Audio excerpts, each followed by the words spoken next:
Warning: the following broadcast contains strong opinions, playful antics, and controversial topics causing off-the-rails fun. Chances for being offended are higher than average for sensitive people. Viewer discretion is not advised. Live a little and have some fun.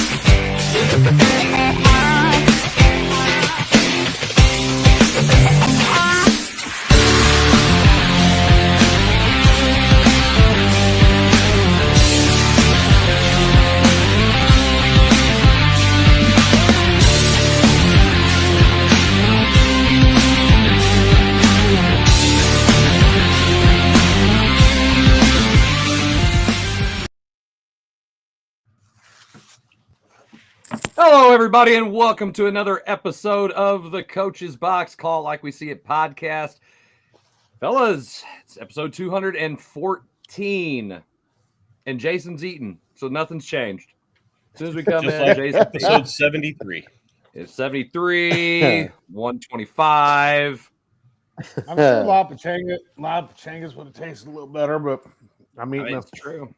Yeah. a freshly fried hamburger, so I'm all right. Fried go. hamburger. There you go, man. Yeah, little of that hamburger meat from down there at Piedmont. Oh, yeah. Yeah. Good stuff, I guess. I don't eat hamburger meat from Piedmont. Just throw it out there. We get it straight from the Miller's Peaceful Valley Farms, butcher shop. Peaceful Valley? Come on now. Exactly Ain't no what it Peaceful Valley. Not with Big Jim's running the show.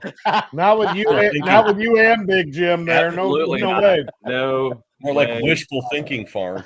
That's true. I like that. Wishful thinking. Never a dull moment. There we go. So, anyway, welcome to the show. I'm Chris Miller. Kevin's with us. Zach's with us. Jarvis with us. Jim's not with us. But we do have we do have stuff to talk about, though. So let's jump right into it. And Zach, since you are the guy who likes to come up with all these creative things for us, why don't you just get us started, man? Well, it was a very, very, very good weekend for Missouri football programs. So let's go ahead and talk about. Let's go ahead. Last few minutes. Let's talk about some Mizzou football, and then we can get into some Kansas City Chiefs football. Guys, what did you think about that Mizzou Tigers game against Oklahoma? Start us off. Jason and Kevin, you guys, I had to speak last, okay? Because I ripped Mizzou a new butthole. I mean, it was so bad. And then I'm watching the game, I'm like, man, I'm going to have to eat some crow. But go ahead. It was the craziest football game I had seen in a long time. It was the worst half of football ever in the first half. The worst. Yes. And I've seen 7th grade football. That was the worst half of football I've seen in my entire life.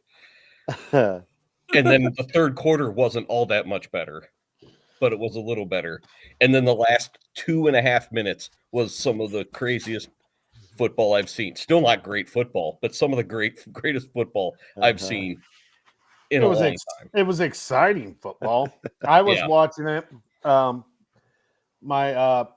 nephew had the Case Loves for Jack's Foundation had a hoedown. So I was at a hoedown. So I'm watching it on a little phone, and I quit watching when Oklahoma scored to go ahead. I'm like, this is over. And then I got a couple updates on my phone. I'm like, oh, crap. I went back over to the guy that had the phone out. I'm like, hey, what's going on? Oh, I mean, it was crazy. What a crazy ending. What a catch by Weiss in the corner. And quarterback hadn't done nothing and celebrated like he was King Kong. Right. You know, I'm like, dude, you're terrible. Stop. But not great. I mean, and then to be Oklahoma and fumble it right back later on. Oh my gosh.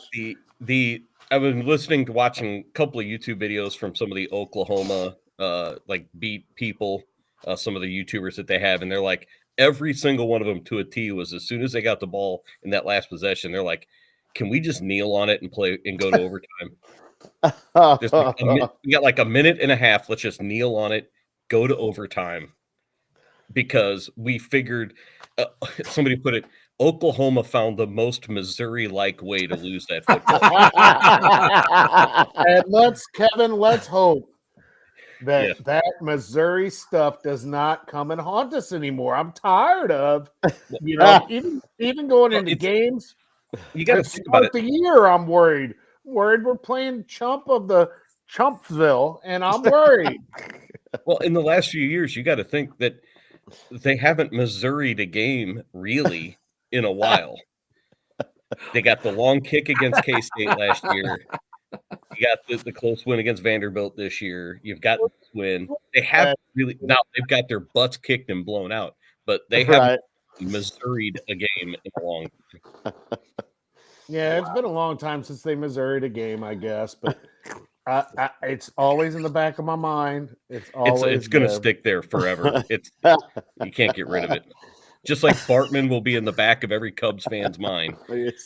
The fifth down, the kicked ball, all that stuff will be in the back of every Missouri fan's mind for a long time. I mean, look, all right, I'll say it. Man, I did not think that they deserved to be ranked. I thought they played terrible. I still don't think they played great. Okay, even Oklahoma. Their defense did. But the thing is, the defense played great for a half against Alabama, and it's like, man, we're tired. We've been on the field the entire damn game. Mm-hmm. All right, so something's got to give, and that's what happened. And the defense has carried them all year to everything that they've got, and the offense has just been absolutely inept. And you're right. Why is Pine celebrating, man? I mean, you're just like, you're freaking terrible. He went to like the Drew Lock school of celebrating. He did, right? I mean, that's great. Let's be excited, but let's be real here, okay? It's kind of like we did all this despite you for the last 2 weeks. Right. I mean, you did just enough not to lose. You didn't lose it for us this time. You didn't throw the other team 3 times. That's great. You did a good job. Celebrate that. Celebrate things you're supposed to do, right? That's kind of don't throw the ball to the other team. Yeah. I don't think he was awful. I thought he was way better than he was at Alabama, but that was a really low bar to set to overachieve to get past that one. But I thought he did a really good job with the offense in managing the game. He didn't go win the game, but he managed the game. He didn't turn the ball over. He used his legs to get a couple of third downs, especially late in the second half. He was awful in the first half. He was much better in the second half. And I thought they said it. There was a gutsy performance to try to pull himself out of that hole and do what he needed to do to put Mizzou. The 2 big throws to Burden on the sideline and then followed up with Weiss right behind it. Those are 2 big throws, and to not have any confidence and be able to make those throws, that's a tough thing to do. Well, it's like this. You're playing Division I college football. So I feel like those are you still got to be able to make some throws as a college quarterback. Well, if there's any throws that need to be be but he can't make any. He's not great. Good. He's not great. Okay. Can we put Burden at quarterback? I don't know. Well, okay. I want to ask you about this because when I look at Luther Burden, all I think about is Tavon Austin for the St. Louis Rams. And you shut your mouth. You shut your mouth. Don't you ever say that again. Now, let me finish. Don't you ever say that. No. I cannot believe you just did that. All right, yeah, because let me explain. Let me explain why. No. Because that's how You're they fired. use him. That's how they use him. They don't send him on any medium level routes. They definitely don't send him on any type of deep routes. Everything's horizontal. Okay. Very, very rarely do you ever get anything beyond 10, 12 yards. Exactly. Yes, Jarvis. Exactly. Let's horizontal integration. I just went over that class today. But anyway, hey, there you go. We did too a couple weeks ago. There you go. But the problem is, like, you have this playmaker, and it's like everybody knows, hey, he's just going to go east and west. So you don't have to game plan for that game breaker going vertical. And I think that's another reason why Pine is and even Cook has struggled this year. Everything is short and not even hardly intermediate. Hey, let's run some bubbles. Let's run some jet sweeps. Great. Are you going to do anything off of that to like stretch the field to get more space? I mean, it's just like basketball. Same concept. You got to get space, and then you got to get downhill. I mean, that's just what I've seen. Now, hey, let's get it to him 15 times. But if they're all bubble routes, he's not going anywhere. How about the one play when I think they ran a bubble route? He ran it to the left and said, "Nope, there's nothing there." Traversed field all the way to the other side, ran like 70 yards to gain 3. So again, it was a positive 3 yards. It's a positive 3. Yeah, to throw it out there. He just said traverse. I know he said traverse, like a Chevy. He horizontal and traverse in the same sentence. Was that the correct usage of that word? I believe it was. Yes. Was it really? Well, I think it is. I acquiesce to you, Kevin. No, he acquiesced. Yeah. Oh, screw that word. Screw that word. Want to get a thesaurus out? Jarvis, hang on. Let me change it. The thesaurus. Do you want me to get a book that has words that mean the same thing as other words? No, I do not need a book. That was a dinosaur apparently in class last year. That was a dinosaur. Oh, Ellie. Wait, now I gotta go back to this, Zach. Dave just brought up a good one. Just hang on a second. Yes, I'm with Jarvis though. You can't. No, he's not Tavon Austin. Don't say that. There's no freaking way. You can't even compare the two. They might be using him in some form like that, but he is not that player. What I was referencing. Do not compare him to him. He is a much better football player than him. Much better. We'll see how it goes when he goes to the NFL. My brother says, Zach, do you think maybe teams are keying on him? That's probably why you are seeing others getting the ball. Well, I'm not talking about others. I'm talking about how they use Burden. When's the last time you've seen him run a skinny post down the middle of the field? Like, and again, I know he was injured several games ago, and maybe there's something we don't know. But again, you have a speedster like that. You have a guy like, okay, look over Travis Hunter for Colorado. Same type of player. It's not like neither one of them are 6'6". Same exact type of player, except there's a lot of back shoulder throws to Travis Hunter. He's using his athleticism to get to the outside. I don't see that same type of play calling for Luther Burden. Well, I'm not saying that it. Well, maybe we don't have the quarterback that can throw those types of throws. I think part of that is the amount of protection time that quarterbacks are given. I don't think some of them are given a whole lot of time.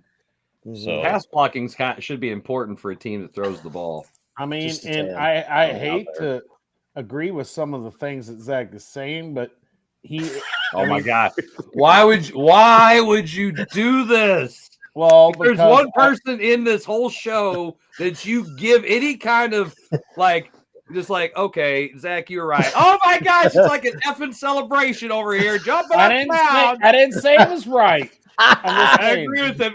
Say that I was right. I'm saying, and you just compared something. Luther Burden is 5'11", where Travis Hunter's 6'1", and that makes a difference on those back shoulder throws and I believe Travis Hunter is the best football player in America. So you're comparing Burden to the best two-way player ever, I think, in college football could be Travis Hunter. I don't know about that. I'm saying they were both 5 stars and Chuck Bednarik. Number 1, number Chuck 2 receiver. Chuck who? Chuck Bednarik. Zach won't shut up. I can't hear you. What? Chuck Bednarik. I don't even know who the hell that is. Well, he was around about the time you were, Grandpa, back in the 60s.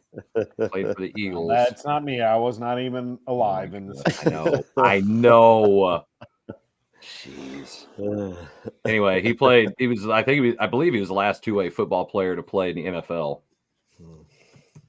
But yeah, whatever. We have to keep our fingers crossed. I mean, full time, similar type effort this coming weekend in the other Columbia.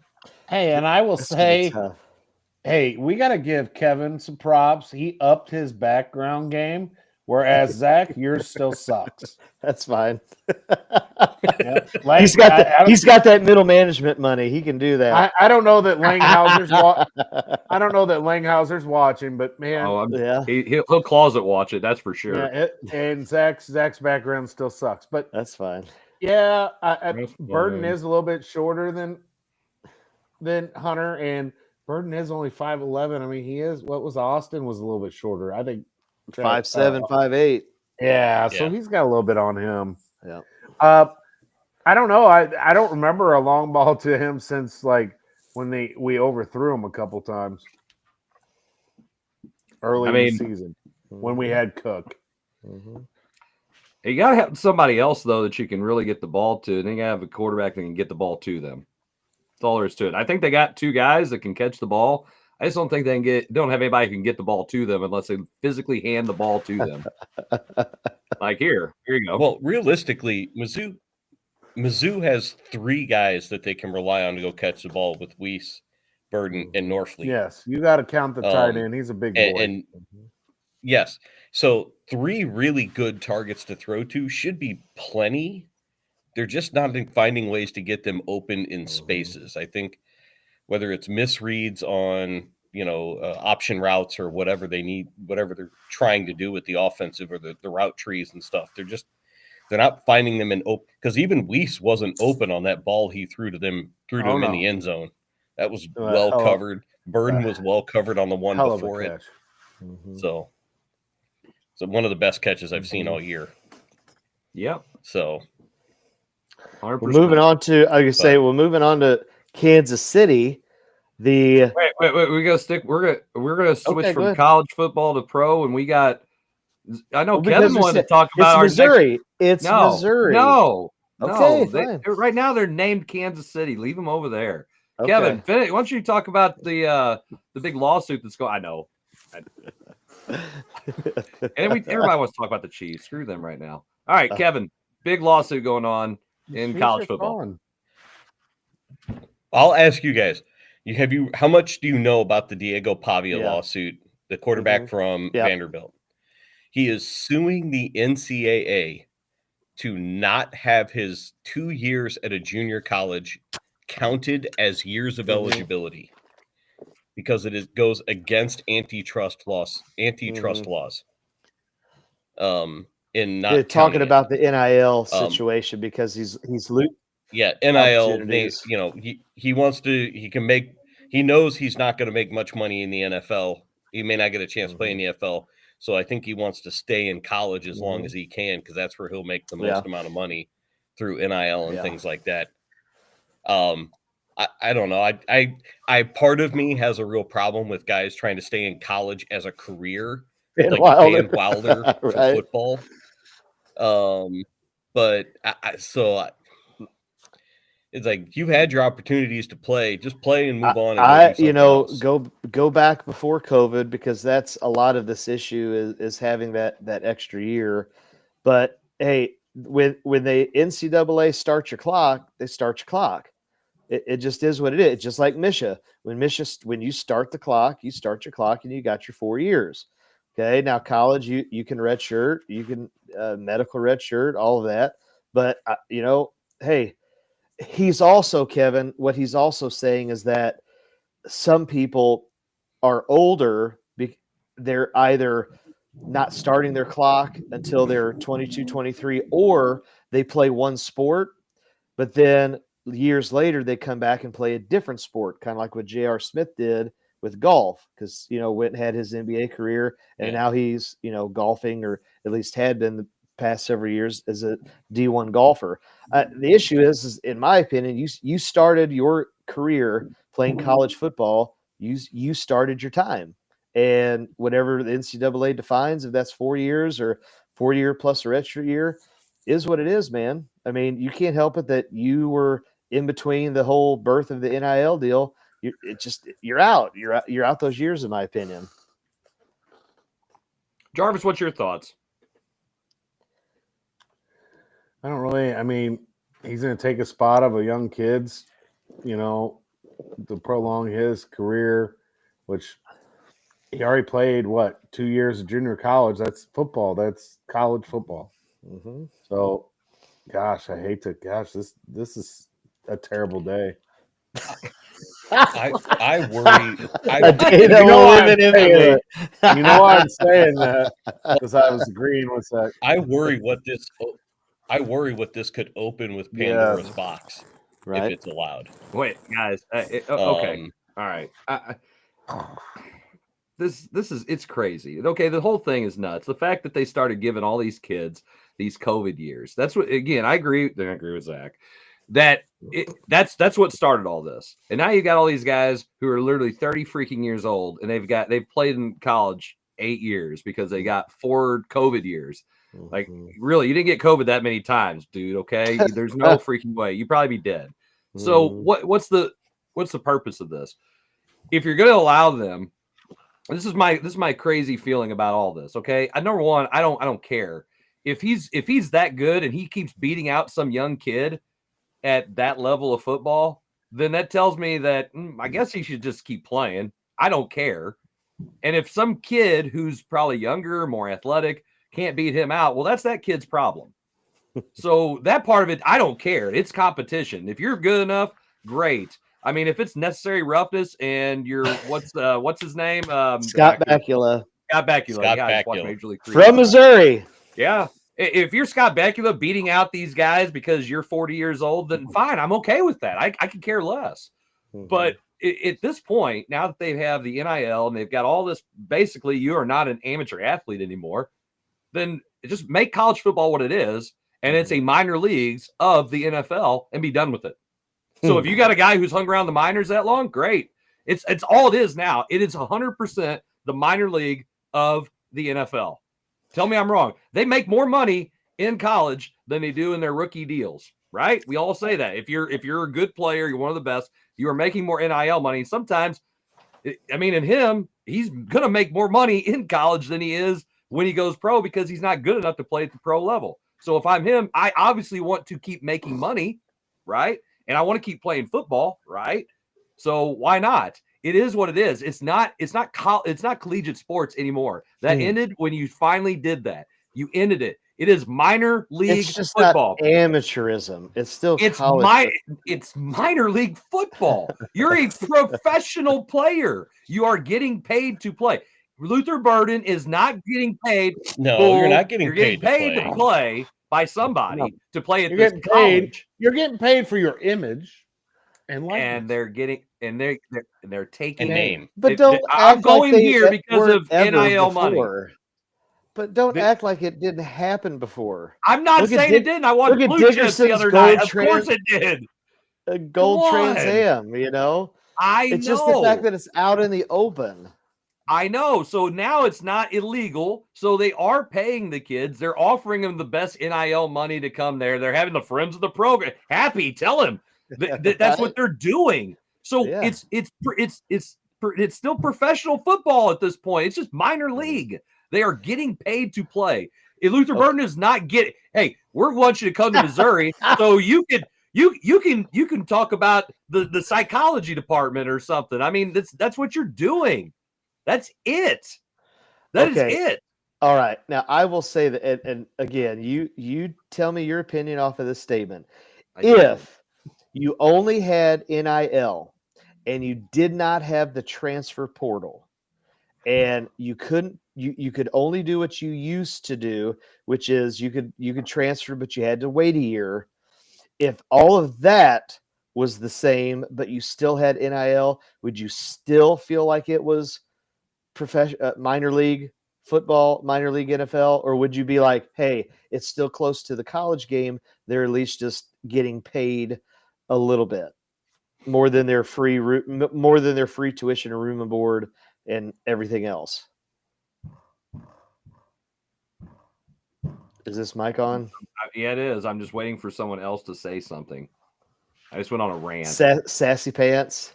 Sassy pants wants someone else to go ahead. I can go ahead. I still I'll be the last one to do it. Zach is right. It's still college football. Most times Zach's already right in a long time.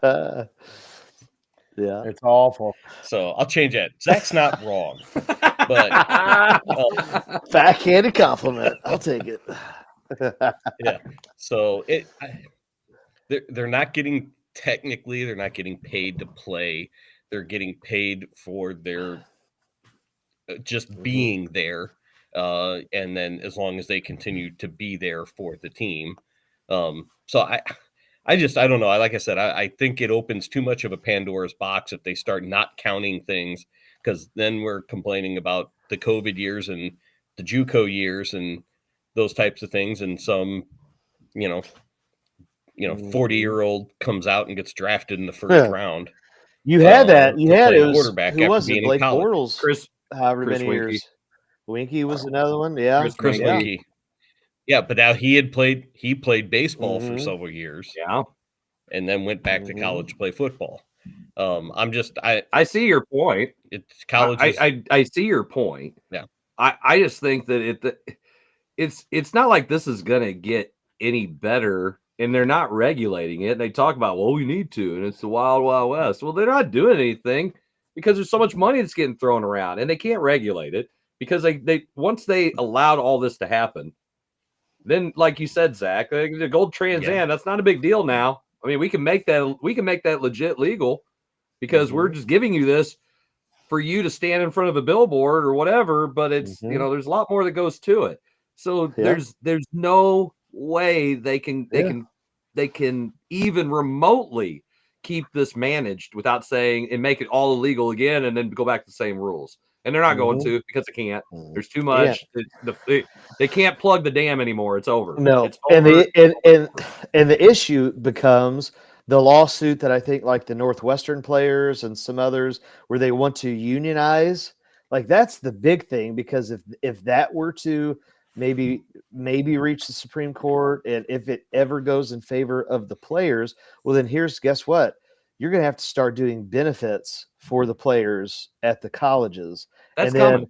Then that's a whole new, like Kevin had said, that's a whole new Pandora's box altogether if they get unionized. Because then guess what? You're talking collective bargaining. And then Chris is Chris right. It does become professional minor league football. So it's going to happen. Look, no. And I'm not trying to be super cynical about this, but it's the progression of the beast. Okay. Once you've had all this influence and money, cash rules everything around us, right? I mean, so there it is. That's right. So it's what they're all going to want. And there's so much money that's involved, especially in college football and men's college basketball. They are going to. That's going to happen. That's the next phase of this. It's like, man, they need us more than we need them. So let's get together and say, no, we're not going to do this. And if they all did it, and they got a group of people who knew the law together as agents to get these guys and say, yeah, we're not going to do this. You're gonna provide all this in case my guys get hurt. It's over. They have to. They're going to give them benefits. They're going to say that whoever is paying them, whoever it is, whatever entity, friends of the program, Happy and his boys, they're going to have to provide the benefits, and that's what's going to happen. And again, you're on your way to it. It might as well be it's semi-pro football. It's what it is. It's your minor leagues. Well, they essentially become employees of the university, and that's 1099, baby. 1099. Yeah. I mean, that's the. Yeah. I don't know that again. I think I don't know. All of this, you ready? All of this for a daggum video game, Ed O'Bannon. All of this for a video game. Yeah. Instead, which at the time I get. And again, you see the Fab Five documentary, years ago when they ESPN 30 for 30, and they're like, wait a second, all these people are wearing my jersey. I know it says Michigan on the front, but it's got my name on the back. And let's be honest, they ain't wearing it for the Michigan. They're wearing it for, the Weber and Rose and all that other stuff. Like, I'm torn. I'm torn on it because, again, you're a kid. It's amateurism.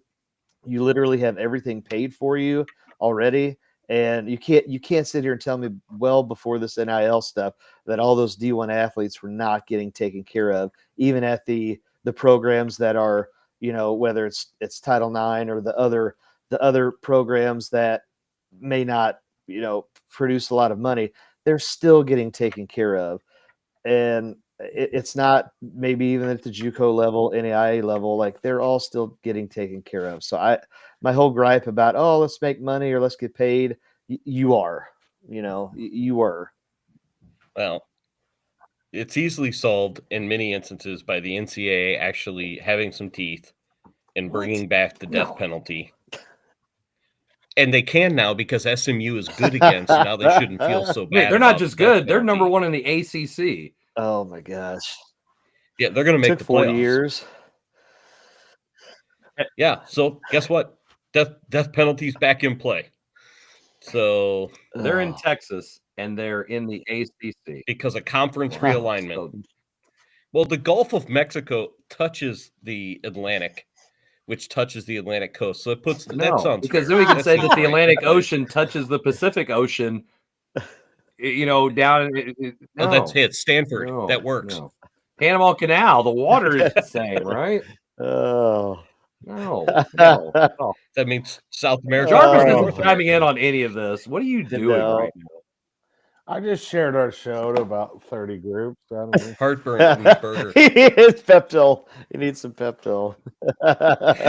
No, I'm good, man. This NIL stuff, I'm just done. I'm just done. Okay. Well, that was a lot of great stuff you put in there. Yeah. You're welcome. Fly ball. Caught. Hey, and Ron, to Ron Rhodes' comment about these players in classes, they're taking all online classes at this point. Most athletes, these football, basketball players are all online classes, and they do it whenever they can in their free time, and they've got all this academic help that there's ChatGPT. It's impossible. Do you honestly think they're taking 300 or 400 level classes? No. Basketball. No, exactly. They're all 100 level classes. Come on now, Tony. How you feel? Tony. How you feel on superstars? TV? Okay, how you feel on TV? You just don't watch the tube, Coach. Don't watch the tube. Yeah. It's the superstar players who are NFL bound. No, they're not taking anything at that. But your third string offensive linemen who are still on scholarship, they're the engineering majors who are actually trying to take real classes. Well, because they know that they don't have that future at whatever point. Yeah, they don't have that image and likeness that everybody wants. I mean, they're linemen. They don't have the image. Not the big ones. I was waiting for him to give a look, see if he's paying attention. I've seen some of them linemen and their wives. I mean, hey, well, they're doing all right, I think. That's right. I can't help it. It's too funny. All right. When we come back, we've got more talk about, I guess we'll talk the Chiefs. Everybody wants to talk about the freaking Chiefs. Again. Well, they won. When are we? I hope, and I know I'm terrible. Probably looked at the agenda one time. But how about Kentucky beating Duke? We gonna talk about that? All right. We could, but it's early season. Zach don't want to talk about that. I won. That's why I brought it up. It's got a big got that big D on his hat. It's a big D. Hey. That's a. That's, Go to break. Coach's box, right back.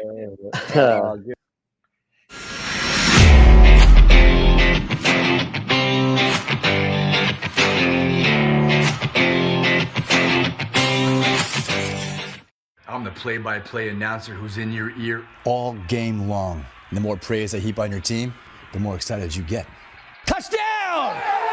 Now, you don't hear the upstairs toilet overflowing, and I don't mean with confidence. You wanted a bowl season? You got a bowl season. And if I can show up on game day, imagine what could happen the rest of the week. So get Allstate and be better protected from mayhem like me. Mayhem is everywhere. Are you in good hands?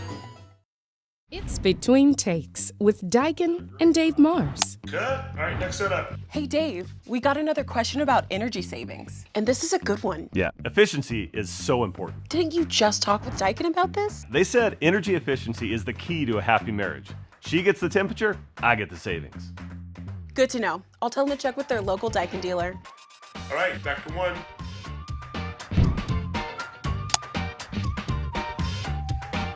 Give Home by SMCI a call today at 636-337-4444 or email them at service@homebysmci.com.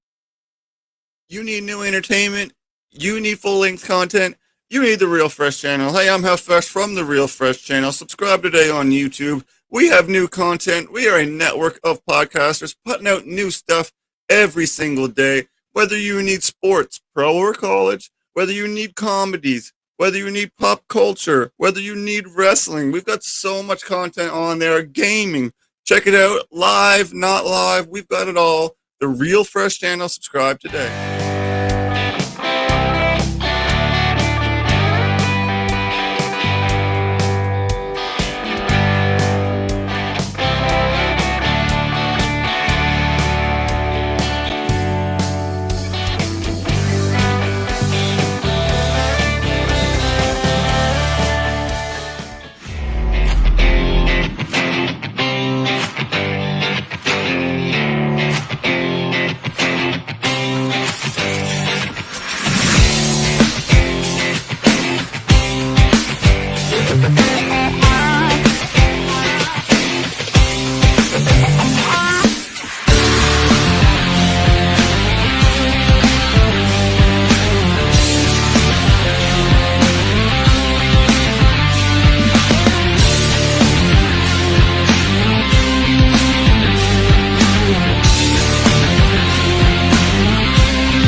Oh, it just stopped all of a sudden. Hello, everybody. Welcome back to the Coach's Box. It's our second segment of episode 214. And if you're watching, you're probably watching on Facebook, YouTube, or on the X. Don't forget to like, subscribe, and share. We appreciate you doing that. Jason must be having a migraine. He just covered his eyes. And it's all free. It's all free. Absolutely free. We want to make sure that we bring our quality entertainment every week into your homes absolutely free. We just break into your house free and just drop all of this knowledge and entertainment on you. You just got to take it. It's just the way it is. It's all free. We bring quality. Quality. I don't think you know Value? what that word means. Yeah, I don't think you know that. It's an old wooden ship from the Civil War era. I don't think that word means what you think it means. Threw it out there. So as we were saying, there's too many movie quotes going on here. So as we were saying before we went to break about our next topic. I had no idea what was going on. I know, because those are movies. It's actually a moving picture with sound. Something you're not accustomed to. I don't have time for that. They're not on 10 millimeter reels. I don't have time for it. I have time for it. So, anywho, I can't even talk right now. I'm still laughing about that. The Kansas City Chiefs still remain undefeated, and the two-time defending Super Bowl champs, they want a squeaker again. I mean, are they going to lose? Is anybody going to beat them this year? I mean, that's the question. They've had all kinds of opportunities. not with the refs that are helping them so much. I mean, the Everybody refs says. are calling everything for them. Everything that's been called is for them. I mean, the refs are on the chief payroll, blah, blah, blah, blah, blah. I don't know how many times I've heard that crap. Yeah, I mean, it seems like that's exactly either Facebook or on X where people are just absolutely complaining. I mean, right now, I think my Facebook feed is either I love the Chiefs or I hate the Chiefs. There's no in between. I mean, there's absolutely no in between. Hey, are they the There's new not evil many empire? games left versus teams that could beat them. Okay. To Kevin's point, I was getting ready to pull up their schedule again. I've got it. They're at Buffalo this weekend. That's one that could get them. Then they're at Carolina. Okay. Not Panthers aren't good. They're at home against the Raiders, who are bad. Okay. They're at home against the Chargers. Okay. They're at Cleveland. They have the Texans at home. Tricky, depending on what team. And then they have they're at Pittsburgh, which is the other game that I think against. And then they have the Broncos. Then they're at Denver. Okay. To end the season. So the regular season. They play Pittsburgh at Pittsburgh on Christmas. That's interesting. But I'm going to throw this. Jim made a prediction the other day, and he said the Kansas City Chiefs will lose to the Carolina Panthers. And I said, hey, "Are you?" Would that not be? Hey, that would just again #rigged. That would prove it right there. What's rigged about it? Why would that be rigged? Would the NFL not want if they were on the side of Patrick Mahomes and the Chiefs keep winning so they can keep, he's so marketable and the Kelsey and Taylor Swift thing could keep it rolling. Why would they want them to lose to the lowly, absolutely god-awful, one of the worst ran franchises in the history of the National Football League, Carolina Panthers? Riddle me that, Zach. To save their precious number one pick as he tries to bring himself back. Well, he won the other day. He just didn't win in this country. He played in Germany. So does it even count? Yes, because it was against another American team. It's the Giants. So again, does it really even count? Barely. They were so bad. Giants would fee. So we should go back. Where would Daniel Jones? Where could Daniel Jones play? What conference could he play in, and for what team? Ohio Valley. The MAC. Oh my goodness, best. the MAC. He can play in the SEC for Mizzou right now. Jason, wait, Daniel Jones? No, I wouldn't want him. As long as they don't play in New York, he's fine. That's where he can't play very well. They only lose one game, and that's at the Steelers. Really? That's the one I think they lose. I think Spags' defense is going to shut old Wilson down. I don't think they would. I don't. So, yeah, some good stuff. I still think it's in Pittsburgh in December on Christmas. They go one loss in the regular season, and it's to They Pittsburgh. are not going to want the NFL is not going to want the Chiefs to lose on Christmas Day against Pittsburgh, even though. Yeah, it's about the Chiefs right now, boys. And the Chiefs have the refs, they have the commissioner, and the NFL completely behind them. And they have the wallet. And they have BSD 42, Brian Deering, supporting them from beginning to end. So the NFL, even if it is rigged, the NFL is going to want them to lose at least one game for it to seem believable. Okay. They are not the Patriots that went undefeated. It's just not rigged, okay? A lot of people just do some stupid shit right at the end of the game. They get the officials like Oklahoma or Mizzou. No. So why is it that every team on the Chiefs schedule Mizzou's every game? Because it's the Chiefs and they're thinking they're going to lose. Somehow everybody in the NFL finds a way to Missouri a game. I don't want to hear it. Tell me tell me the earth is flat while you're at it too, okay? Oh, man. Plenty of videos out there to prove that one. You know, when you were talking about all the things you see on your feed, and there was also 2 other things you see on your feed. You're wearing the hat, and then the people that aren't wearing the hat. You like that? Hey, I'm with 500. I'm with the 5 million people that won. Okay, that's the difference here. So I can wear my hat. The all right? 5 million. The 5 million people that we won by 5 million. All right, so I don't care. There we go. That's what I'm getting. I'm trying to think of where the other 15. Here's the one. I'm trying to think of where the other is that good? 15. Yeah. Where did the other 15 million go from last time's election? That's what I want to know. Where did those? Well, Grandpa didn't vote this time, even though he died like in 1993. So he didn't get to vote this time. They asked for his ID. I noticed the hat as soon as I got on here, so I wasn't gonna say nothing until I thought it was an appropriate time, and I will say that if anybody's offended, I could care less too. I'm with you. I like this that. is America, right? Don't we what I'm saying to you is, I have some relatives in California, and it's been dicey watching some posts go on, man. And I'll tell you what, it's been pure entertainment for me.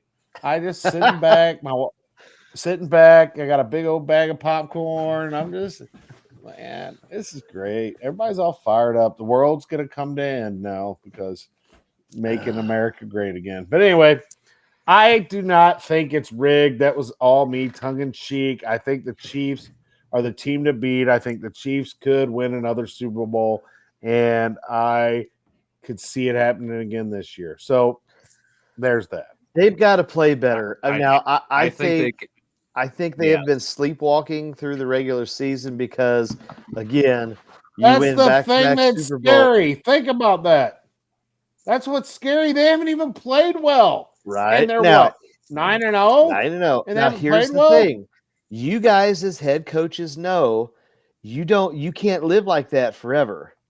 You're going to have to at some point turn the switch back on. Okay? Because otherwise you create those habits, and like at some point there's a point of no return, and it's going to come up and bite you in the butt, which is why I think they need to lose before postseason play. Okay. So in the last 2 years, Patrick Mahomes has not been statistically great. Okay. In the last 25 games, he's played as quarterback. He's not been great. He's not been at the level that we would say he should be playing. Now, they've had a lot of guys that have been hurt the last 2 years, and they figured out how to win some games. But you realize and again, by NFL standards these days, in 2 years, in the last 25 games, he's thrown for 6,300 yards, but he's thrown 39 touchdown passes and 23 interceptions. Like, that's some Jameis Winston stuff right there. Okay. Maybe before LASIK when he thought Bruce Arians was black. That was a quote or something. But he's turning the ball over a lot. This year, he's 12 touchdowns and 9 interceptions. I get it. You do whatever you got to do to win, but it just doesn't seem. He almost looks like he's hurt, like he's playing hurt, and maybe he is because everybody else is, and it's like we can't afford to have. I gotta be out there, but he's got the highest interception percentage that he's had in his entire career, and it doesn't look good. It just doesn't look good. And I don't know if it's because he just doesn't have quality guys around him. I feel like, and I'm going to say this, I feel like Tom Brady didn't have a lot of quality dudes around him, and he elevated them. And then, of course, he did have some guys that were pretty good, and then it just even went higher. But I don't feel like we've seen Patrick Mahomes play at his best for whatever reason it is. And because of that, I think that it's very they could have somebody not only beat him. I think this game this week with Buffalo is really a chance for them to lose. I think they can lose to Pittsburgh. Unfortunately, I think they could lose to the Panthers because they're just not. I mean, you played the Broncos and it took a blocked field goal for you to win. Hey, the fact that they were down 14-0, it did not look good. Yeah, and it took that right. Now here's the thing: when you said Mahomes doesn't look good, and you don't know why, maybe he's hurt, maybe whatever. Okay, we've had this conversation about LeBron and the whole idea about the GOAT and blah blah blah. People are saying that maybe Patrick Mahomes might wind up being the GOAT for football. There is a level of competitiveness that Michael Jordan had that LeBron James just doesn't have, right? Kobe had it, Michael had it. There is a level of competitiveness that Tom Brady had that I don't necessarily think Patrick Mahomes has. And maybe that's the contract where he's getting paid a whole bunch. Maybe it's the fact that he's won back-to-back and you get a little complacent. But I don't see that competitive edge that you see the GOATs of the sport have. Well, I'm going to tell you right now, talking about the GOAT, I was looking for just sports documentaries just because I enjoy watching them. I watched the Joe Montana Cool Under Pressure documentary that's on Peacock. Man, I freaking love Joe Montana. I mean, I did when I was a kid, but it just went to another level. I'm just sitting there thinking like, okay, Joe Montana might still, he might forget. I mean, okay, Tom Brady, you've won more Super Bowls. Patrick Mahomes might win more than anybody else and throw for more yards too, like Brady. Joe Montana's the GOAT. Plain and simple. Plain and freaking simple. He played an era of football where you could actually hit the quarterback, and he took a lot of abuse, and he had all kinds of people that were just doubted him. And to do what he did, no question. No question. Go look it up. Watch it. It is so good. So good. Anyway, sorry. GOAT. Montana. And that I don't know. I mean, Brady played for 20 years. Brady played in a time where you were still. I love hearing Jarvis say that after listening to him get so pissed off about them winning the Super Bowl. They beat my team, so screw them. I didn't want them to win. Love it. But after the fact, I consider and say he's the GOAT. And he played. I will never say that LeBron's the GOAT. That will never come out of my mouth. Never. Well, speaking of that, if you want to segue into that, how about his Bronny? I mean, he's down out to the G League, and I think he's only going on home games. He's not even going on the road. Why isn't he going on the road? Probably because Daddy didn't want him to. Probably because so he could still stay. Paul. So he could still dress for Lakers games. What? Okay. What? I don't understand that. I don't understand that at all. What the absolute F does that even have to do with any? Why is that even a thing? Why are you just? We're not going to let him go on the road. Why? I don't get it. That's when you put that in there. It's like, hey, this is kind of some newsworthy stuff. What? On top of not starting? This at all. I don't. Why would he start? What are we doing? Well, again, because he was a second-round draft pick, and you want to at least try and develop him. I mean, again, like what we say for baseball or whatever, you paid him the money. Now you're expecting him to play. I don't they know. paid him the money because he's LeBron's kid. Shut up. Right. Nothing to do with Had nothing to do with his athletic ability. Had to do with LeBron saying, "Listen, you want me to stay at Lakers? You want me to go somewhere else, kick your ass?" Okay, well then draft my guy. Draft my son. Okay. I want to have something that no one else has. Let's play a game together. Okay. And I want Bronny at home. I want him to see me at home. Okay. So the New York Post. This is what they say. The Lakers giving Bronny James even more special treatment. And it's his eldest son, who is a second-round draft pick, will only be playing in G League home games. Won't be getting on commercial flights for the South Bay Lakers road contests.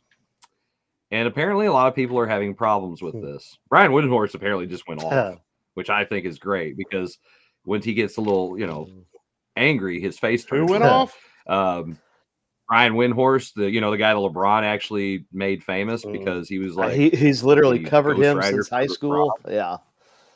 Yes. I mean, that's the only reason why we know who Brian Windhorst is. It's not like he was the best journalist ever out of Stanford or anything. But it gets no. I mean, he says honestly, I know he was getting somewhat special treatment and nepotism. That's fine. I don't care. It's normal. Now I think it's actually detrimental to him. Of course it is. The whole thing is. I mean, what I don't understand what the whole point of this is. I know at no point do I find anywhere where it says like we're going to do this because he can't fly, like like he gets sick or something. He's got some disease that keeps him from getting on planes because of the cabin pressure. No, could have said something about his heart issue, right? Sense. They could have said it was the heart or something that he went through. Like sure, you could have made I can't find anything. Yeah. Nothing. Yes. So you want him to lie? He turns into the freaking Hulk. I would rather that than just say he's not going to do it. Okay, the question is why, Just tell us and the we truth. don't know. I mean, I don't want that his heart is why if that's not why. Just say. Do you want to say because Daddy wants him home? Because he's a daddy's boy, and he's got a curfew. He got a curfew. I mean, that's kind of what I was thinking whenever I saw this. Like, well, I guess Dad said he could be out. He can't travel unless I'm with you to supervise. Like, we worry about he's going to do something. Basically, giving him that $5,000 was just basically bumping up LeBron's salary. They wasted a didn't even draft give a two-way pick. contract. They wasted a draft pick on it. Yeah, they did. He shouldn't even be playing in the NBA. The Lakers did make some good picks in others other than him. I mean, listen though. You can't beat these stats.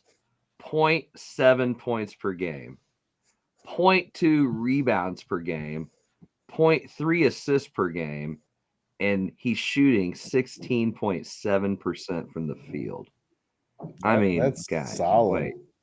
You can't beat that anywhere else from any player in the league right now. Not one single player. That is solid stuff right there. Solid stuff. I mean, from a guy who is a second-round draft pick and has the progeny that he does. There's another big word. Hey, you got to tone it down. I grew up on a farm. Progeny is kind of like a thing. Okay, so but still. I mean, in other news, Scottie Pippen's son's been playing pretty well. I mean, Well, has he though? I mean, is he playing at the level that does he go to away games? The dude had a triple-double. That's more than everything that LeBron has done. But was it Bronny? Does Bronny even have enough of any of those stats to make double digits in totals? No. He's only scored 4 points. God, it was the Cleveland Cavaliers gave him the net, by the way, after his first bucket. Game net. Gosh. Are you freaking kidding me? I saw that somewhere. Probably because they thought it might be his only bucket ever. Maybe. Here, would you give this to your dad so he comes back? Is that what that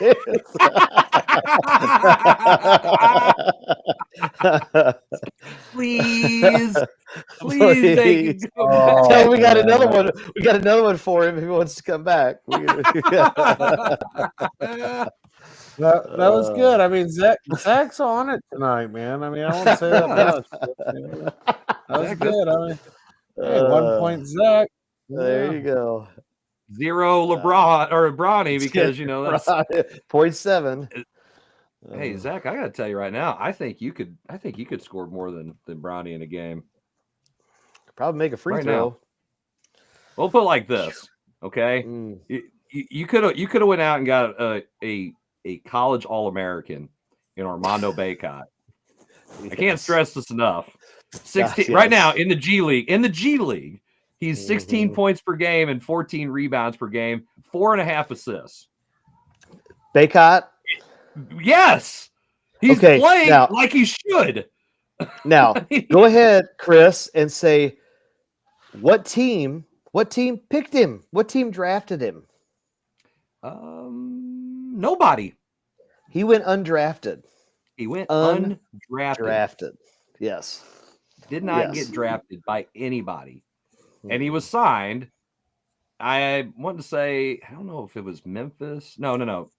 Yeah, he joined the Jazz, played in the summer league, and then he was like on a summer league contract, and then went unsigned.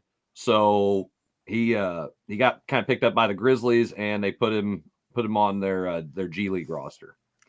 Apparently, talent evaluation is lacking in other organizations and other sports too. It's not just St. Louis. You think? I mean, what are these people looking for? Here, wait. I'll do you one better. So in Bronny's, one game that he played in the G League, and sure as probably the hell ain't going to be an away game forever. 6 points, 3 rebounds, 4 assists. Wow, that sets the world on fire in a semi-pro, whatever, minor league basketball. I mean, go ahead. Yeah, that's not very good, even in a league named after a sports drink. That's true. So, but my point of all this is, again, and Zach, oh God, I don't know how many times we've heard this. Zach, you're right. This is a lot tonight. It's getting kind of scary. It's tough. It's tough living here. But what are we saying when some of these guys they get drafted? Now take Bronny out of the mix. The only reason we all know he got drafted because LeBron said draft my kid or else. But everybody, all these other guys that you saw in college, it's like, man, these guys are solid basketball players. They don't get drafted, or they're late second round picks, or they have to go to another league, Europe, G League, whatever. And they were good players. But all these guys who have the upside that projects, but it's like, okay, so you're going to take a huge gamble on a dude that might or might not turn into a player over a guy that can help you win right now. I don't get that. In a league, hang on though, and I'll let you get to it, Kev. I apologize. In a league where you fire your coaches because they don't win now, we are going to get somebody who will help us win. After I get fired as a coach, the next guy comes in, he gets fired, and the interim guy might win. I don't understand that. The same thing happens. The same thing happens in other sports. It's not just hockey. The NBA, hockey. But at least in hockey, you've got several rounds in which to do this. And then you're sending those guys off to juniors or the AHL or the ECNL to try to play for a couple of years to get in there. You get drafted in the 2 rounds of the NBA draft, you're expected to be on an NBA roster in the most instances, especially as a first rounder. Yeah. But the NFL does this with quarterbacks. They never draft quarterbacks based on production. It's based on what's the upside, because they can't tell if the offensive system in college projects to the NFL. It's the upside always will play over ability because they see ceiling. They think this guy's he's hit his ceiling versus the guy whose ceiling could be way up here, but his floor is way down there. They're always going to look at the ceiling. And I really wish more teams, when they do talent projections, would look at the floor versus the ceiling. And that's a very, very good way of putting it. The thing that's crazy about it, though, I mean, again, hockey, you draft those guys and then they're allowed to go and develop, and there's multiple rounds, like you said, to do it. I believe there's 7 rounds in hockey. The NBA used to have so many rounds. They used to I believe whenever I was a kid, they had 7 rounds, and all of a sudden they said, you know what, we're just going to have 2 rounds. At I one don't point, get they had it. 12. They had 12 rounds in the NBA draft. And they didn't have any minor Scooby-Doo. They didn't have any minor league system, and now they have the G League. I don't understand why you wouldn't want more rounds to draft so you can have more rights to players rather than moving them around, and that way you hold their rights. The other part of it is I still think they should be able to draft guys, and if you can say, hey, I want to go and get in the draft, then since again we talk about college sports and not really technically being kind of amateur anymore, I'll go and play another year of college while someone holds my rights. Why can't they do that? Go and make your money, dude, and then we'll be here when you're done. Well, you can't do that right now the way the NBA is set up because, again, there's only the 2 rounds. Now, like you said, if you were to expand it to maybe 7, 8 rounds, you could do that. But like Kevin said, if you're one of the 2 draft picks, you're expected to play, whether that's be a starter, whether it's going to be a heavy role player. They're still getting guys out of free agency, still getting guys out of the G League, but they would have to, like you said, they would have to expand. Well, if I'm one of those players that's not drafted, I kind of would, when you get towards the end of the 2nd round, I'm like, don't draft me, because the chances of me getting to pick where I get to go play is much higher if I'm not drafted, because they may be one of those guys that might get 5 or 6 offers from different teams to go be summer league rosters, and then they can kind of look around, pick and choose, and which one's going to be the best fit instead of getting stuck with just the one. Well, they again, and I wanted to look it up. By agreement, the Players Association, the NBA cut it to two rounds. I thought it was later in 1989, which gives undrafted players the chance to try out for any team. Now, I don't like that, because I think and this was back in a time when guys were good basketball players getting drafted in the 2nd round, and they were quality guys, and 1st round guys weren't project players. Nobody drafted Danny Ferry thinking he was a project player. He was a good college player. Okay. It's like, oh, Tom Gugliotta. Yeah, we're taking that guy. Christian Lane, we're taking that. I noticed I named all white guys. Those came to my mind. Whatever reason. Stacey Augmon. There we go. I mean, those were good. Those were great college basketball players, and they were solid pro players. I can name you a whole bunch of guys who were drafted in the top 10 who sucked, and they weren't because they were project guys. Darko Milicic. Does that name ring a bell? Kwame Brown. Kwame Brown, number 1 pick. Way to go, Jordan. About the only thing you sucked at in your life. I mean, that's those are project guys. It's like, okay, well, they project. Why lose that? I want the solid guy that's going to help me win right now. Okay, if you are a lotto, okay. I'm going to give you the answer. Go ahead. I know. I'm going to give you the answer. The answer is because if you are picking in the lottery, and you don't want a solid guy, you want a guy that is going to be a superstar franchise guy. So I'll give you the example. That's going to be Ja Morant.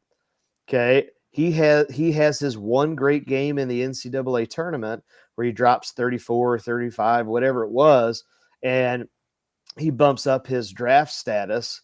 And now all of a sudden the upside that Kevin's talking about, hey, he's a dude that we can build a franchise around, or we hope that we can, because what can he do? He's flashy and he scores a lot of points.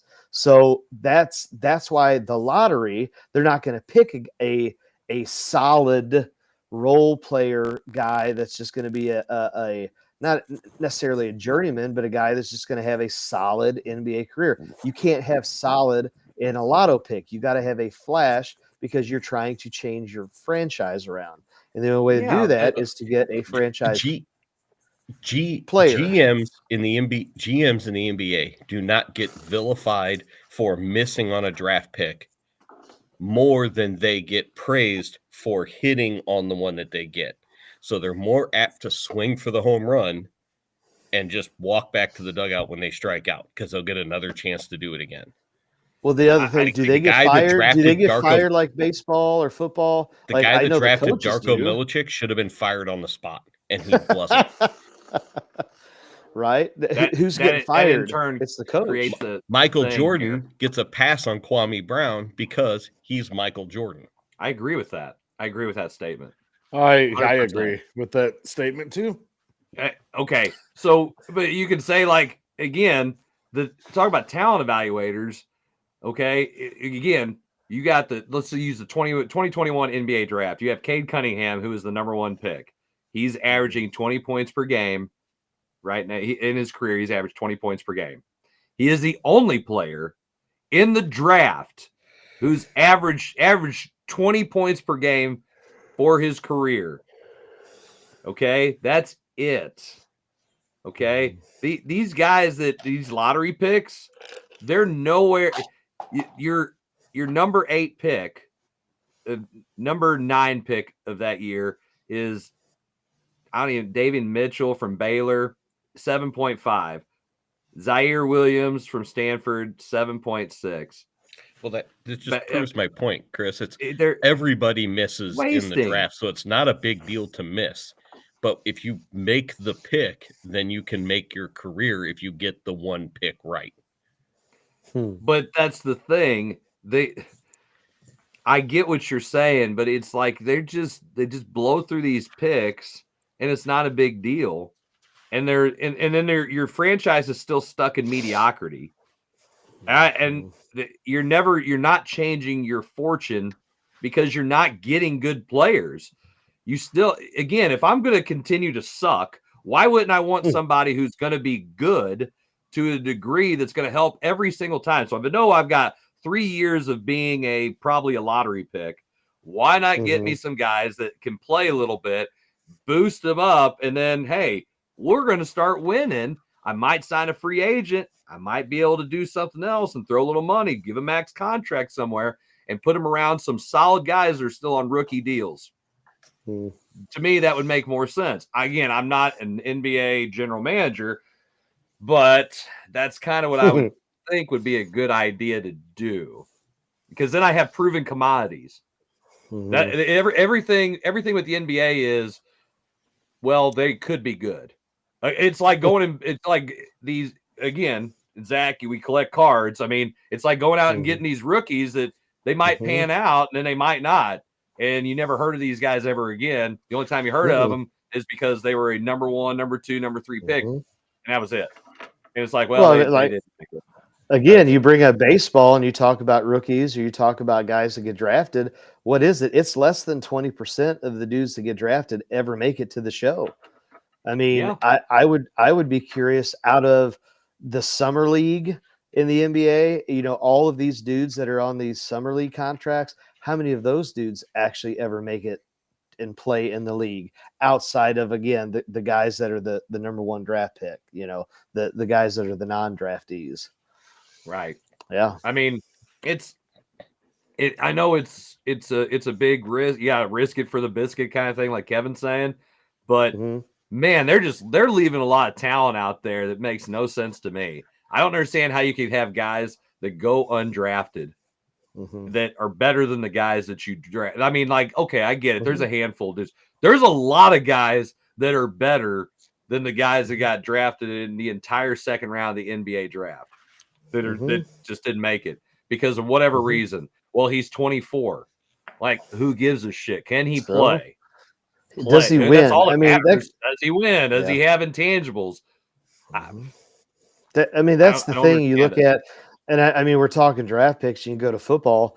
Like, winning has to be a part of the evaluation. you have to sit here and say, okay, I as much of a Bama fan as I am, like why you would draft Young? What did he win? Like what did he what? Okay, I'm talking about as a team. Second He place. won the Heisman. Okay, Second place. he didn't win. I'm not drafting that dude.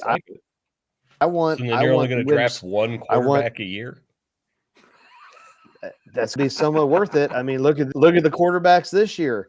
Hey, look at the quarterbacks over the last several years. They aren't panning out. I mean, more there's more flops than there's. Let's go to the ones that are history of successful. them. Wait. Oh, So you would have drafted Stetson Bennett over Young.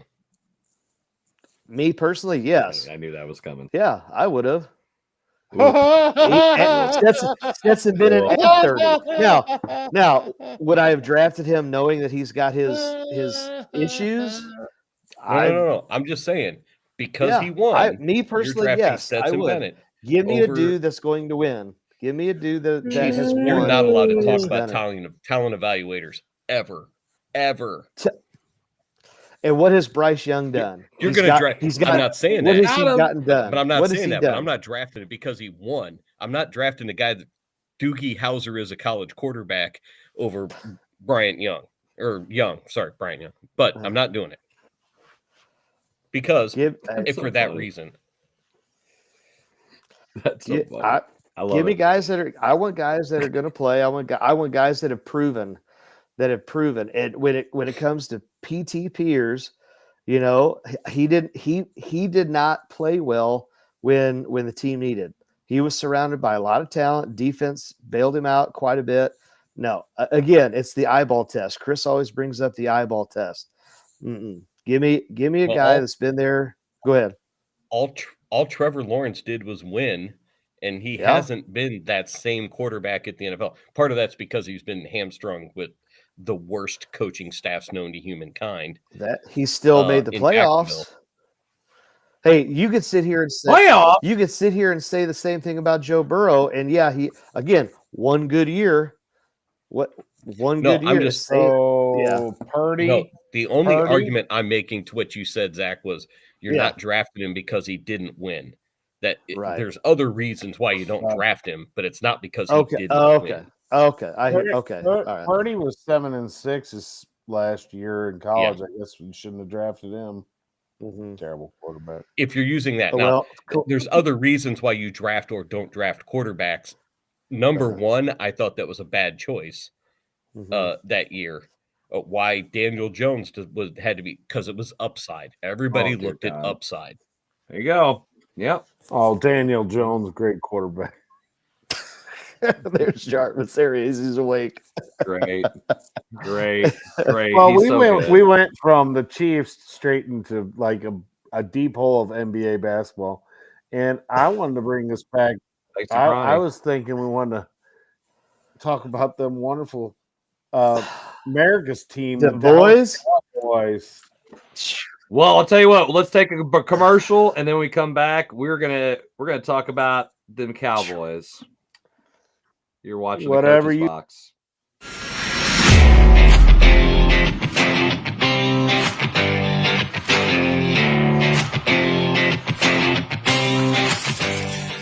I'm the play-by-play announcer who's in your ear all game long. And the more praise I heap on your team, the more excited you get. Touchdown!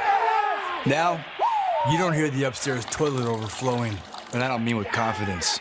You wanted a bowl season? You got a bowl season. And if I can show up on game day, imagine what could happen the rest of the week. So get Allstate and be better protected from mayhem like me. Mayhem is everywhere. Are you in good hands? It's Between Takes with Digan and Dave Mars. Cut. All right, next set up. Hey, Dave, we got another question about energy savings. And this is a good one. Yeah, efficiency is so important. Didn't you just talk with Digan about this? They said energy efficiency is the key to a happy marriage. She gets the temperature, I get the savings.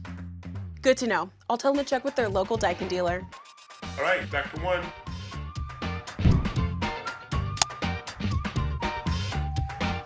Give Home by SMCI a call today at 636-337-4444 or email them at service@homebysmci.com. You need new entertainment. You need full-length content. You need the Real Fresh channel. Hey, I'm Health Fresh from the Real Fresh channel. Subscribe today on YouTube. We have new content. We are a network of podcasters putting out new stuff every single day. Whether you need sports, pro or college, whether you need comedies, whether you need pop culture, whether you need wrestling, we've got so much content on there. Gaming, check it out. Live, not live, we've got it all. The Real Fresh channel. Subscribe today.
Hello, everybody. Welcome back to the Coach's Box. It's episode number 214.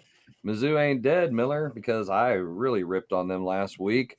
But, hey, we had a great conversation about it already. And if you're just now tuning in, you can always go back and watch our show free of charge on YouTube. You can watch it on the X. You can watch it on Facebook. And we just don't want to charge you anything. We don't put any of this stuff on the paywall. We want you to get the chance to see it for free whenever you want, however you want. And as long as you want, because that's what we like to do to help you out, our loyal fans or our critics. That's okay. You can watch too. So, as we were starting to allude to at the end of our last segment, how about them Cowboys, Jason? How do you feel about them Cowboys? They're doing great, aren't they? Well, it'll never change until Jerry Jones realizes he needs to quit doing everything. He needs to quit being the GM. He needs to quit all that crap. Be the president of the Cowboys, the owner, and just back out all that crap. You hire someone that knows football. You hire someone to let them deal with that stuff. Dak Prescott. I don't know that was a smart move in giving him a contract. I don't know. He hasn't performed well in the playoffs. Heck, has he even played in the playoffs? I don't know. I can't remember the last time the Cowboys were in the playoffs, but it's an ugly scene down there. And I mean, if you want to bring the fans back and you want to rectify this situation, I'd call that guy over there at the Colorado Buffaloes and say, come on, buddy. And then let's draft your son and let's roll. Well, the Cowboys have made the playoffs the last 3 years. I don't think they're going to make it this year. Okay, so they've played the last 3 years. They've made the playoffs, but it's been ugly. Win in the playoffs is maybe what I should have said. Let's see. They played in the divisional round. Did they have to play a wild card game 2 years ago? Well, this is America's team. I'm talking win, like make the Super Bowl. That's what they're expecting. Wait a minute. Super Bowl. Jason, that was 30 years ago. That's what I'm saying. This is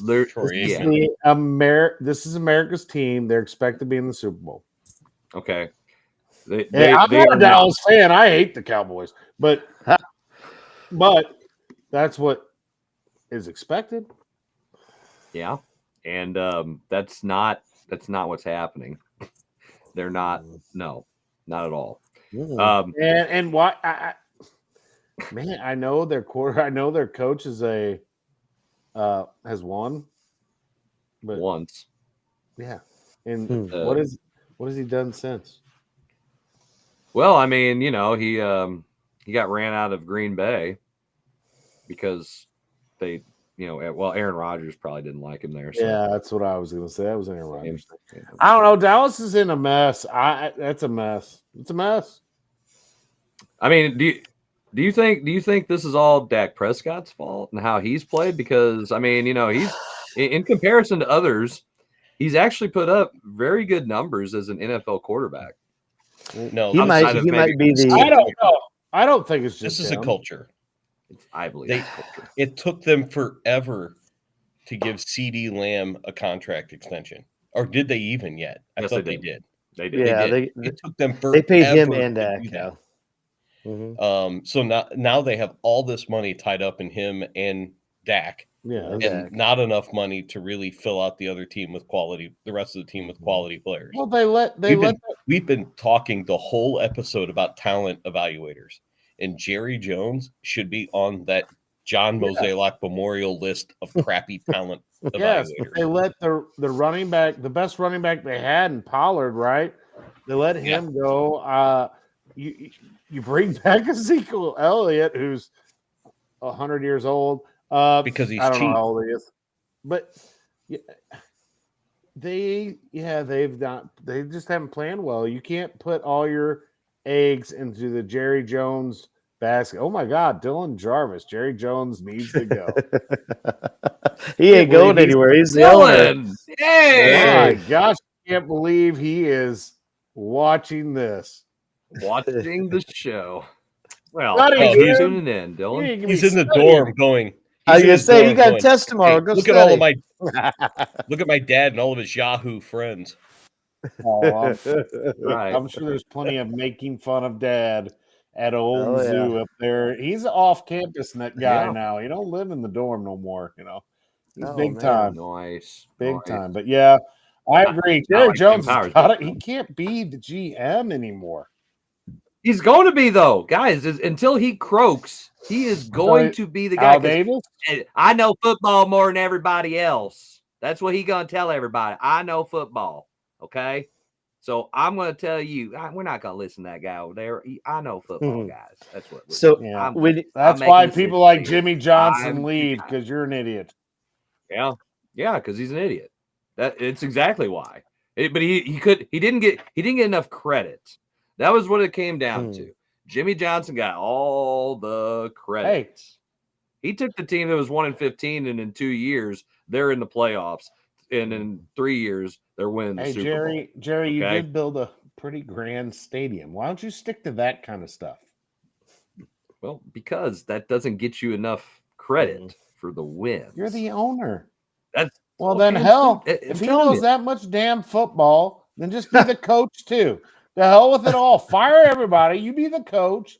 Get you an offensive defensive coordinator. You run the gosh damn show. Run it all. Come on, Jerry. Geriatric. But that's the thing. They're not going to do that. Don't think for 1 second he doesn't have a headset on during games. Anyway. I want you to run this play call. I want you to run this playlist. Think about the guys that he ran out of there. All that. I mean, he ran coaches out of there because the ones that wouldn't do what he wanted, they're gone. Yeah.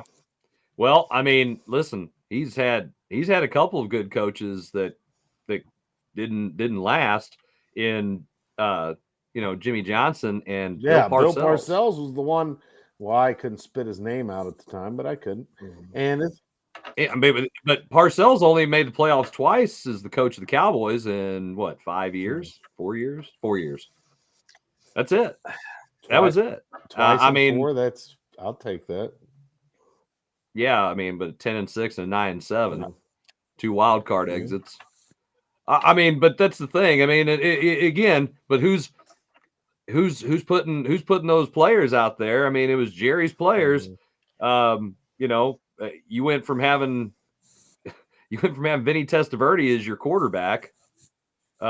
Quincy Carter was the quarterback one of those years. They actually made the playoffs. He was the leading passer Bill Parcells' first year. Quincy Carter, Drew Bledsoe, who was just about dead, and then Tony Romo.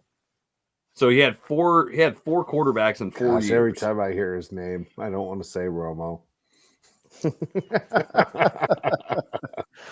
Why? No reason. So I mean, he's the Dallas Cowboys all-time leading passer. In case you didn't I'm know. not saying Romo was bad.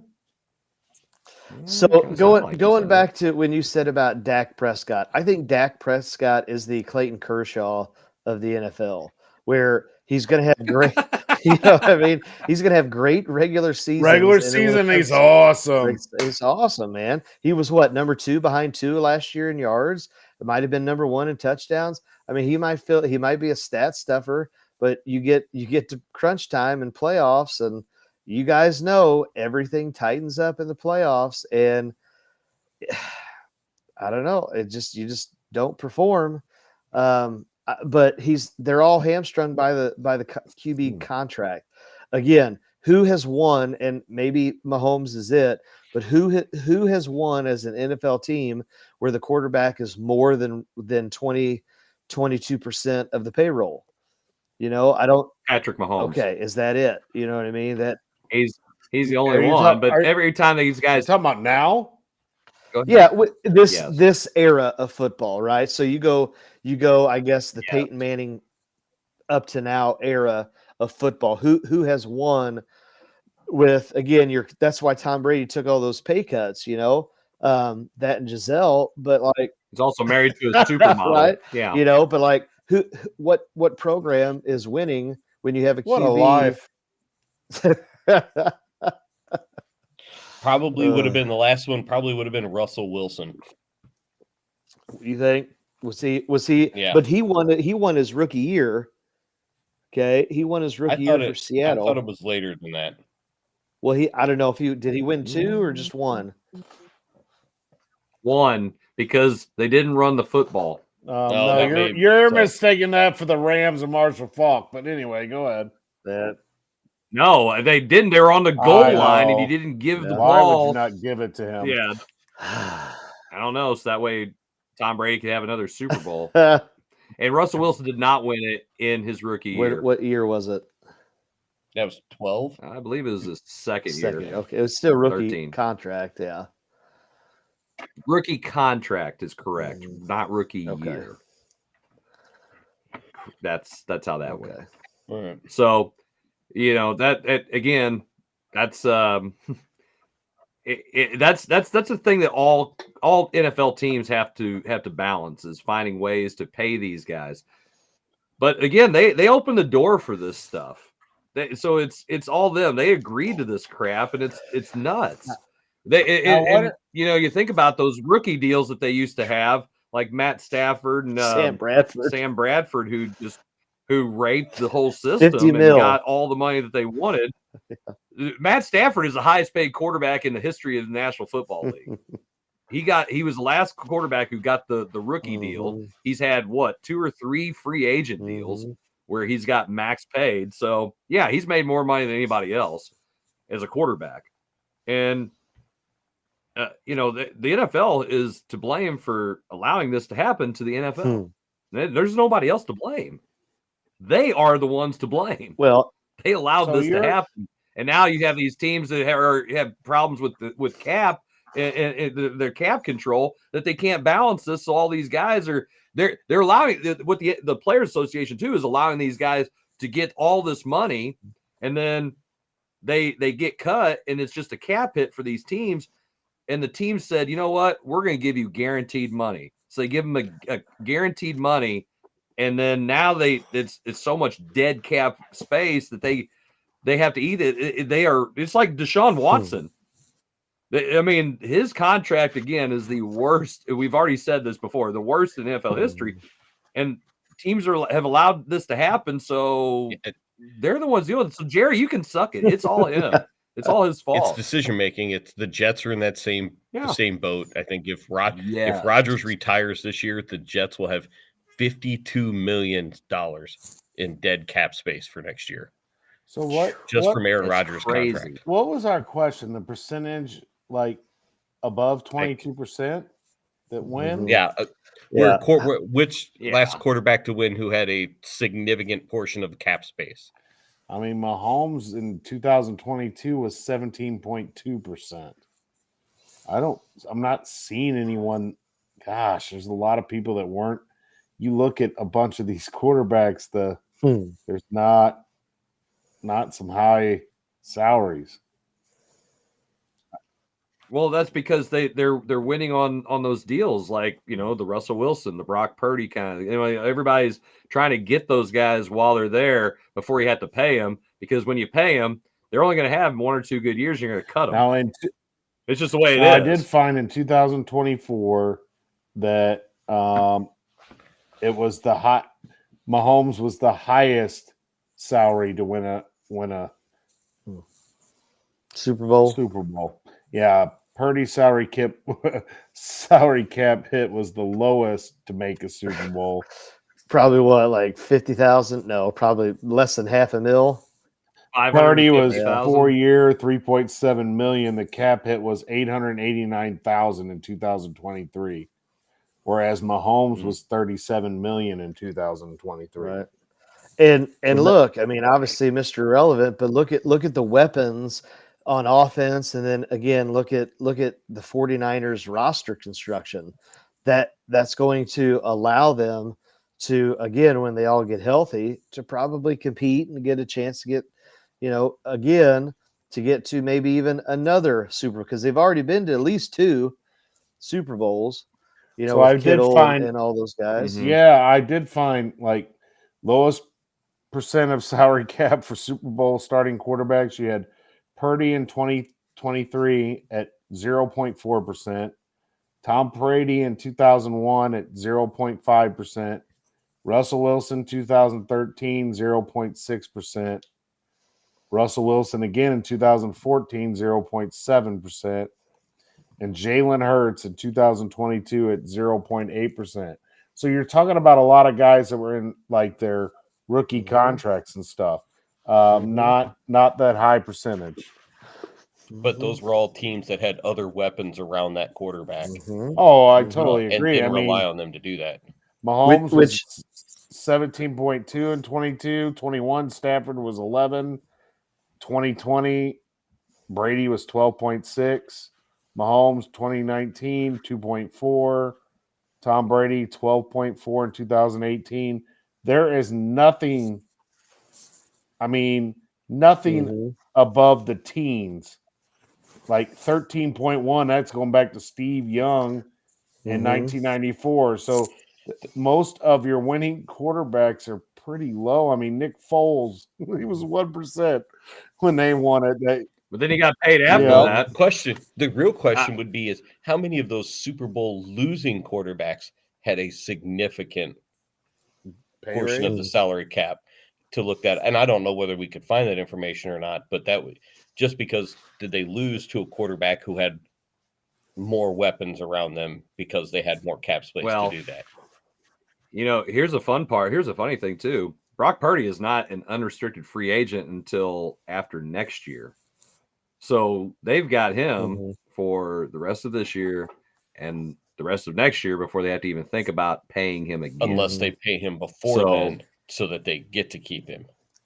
Or do they just unless they sign him to an extension. Right. So that's the thing. I mean, now he's going to be 27 years old when that kicks in. Do you go ahead and do that, or do you just say, we're just going to go find another Mr. Well, Relevant? okay, he's going to be like a baseball arbitration case, and what I mean by that is No, 49. No. Yeah. He's not going to be. He's going to get the money that he wants when he wants it. Some dumbass team is going to Daniel Jones I'm talking about, and give him I'm the money talking he about wants. for the 49ers. Yes. I'm talking about for the 49ers because they might look at it and say, hey, you know what? We think you're a system quarterback and we've got all this talent around you, which is the reason why you played well.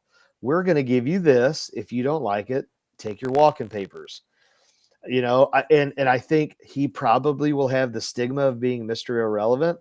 And so a lot of people might say, we're not going to give you a $40 million contract like a Daniel Jones because you're the last dude on the depth chart. You know what I mean? Like you're the last pick. So that will never happen. If he wins a Super Bowl, that doesn't happen.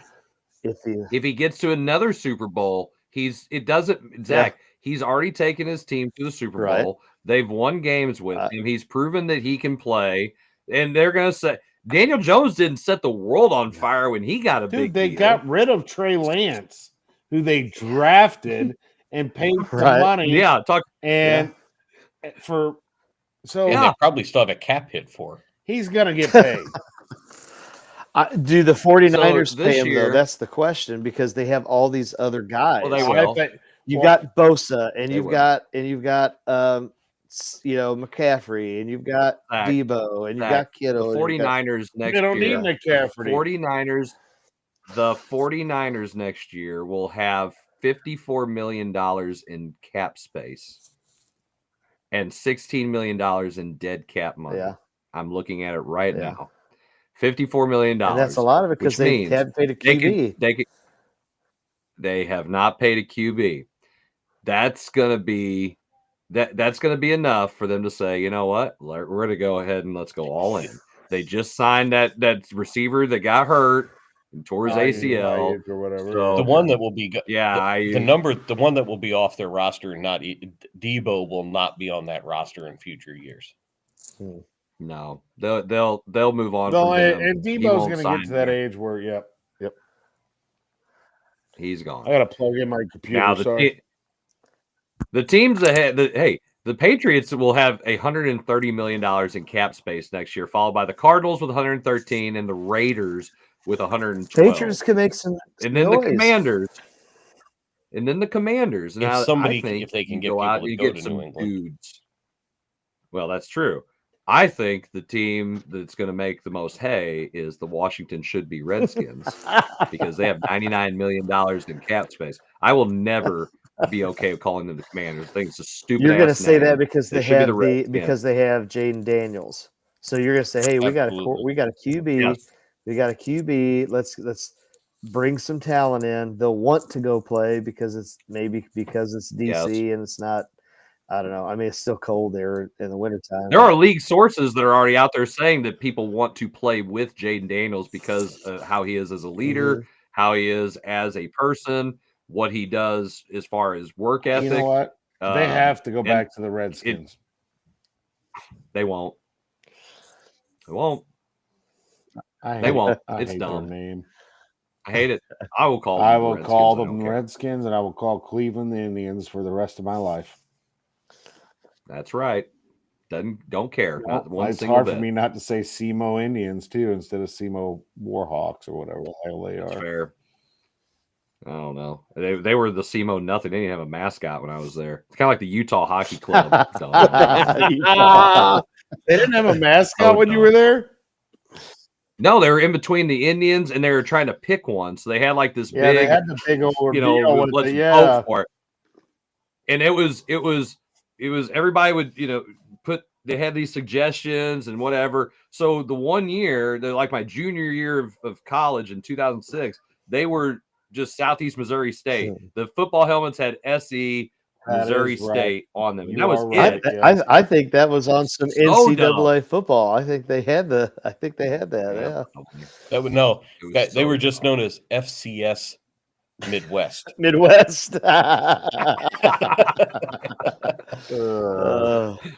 Probably so. But I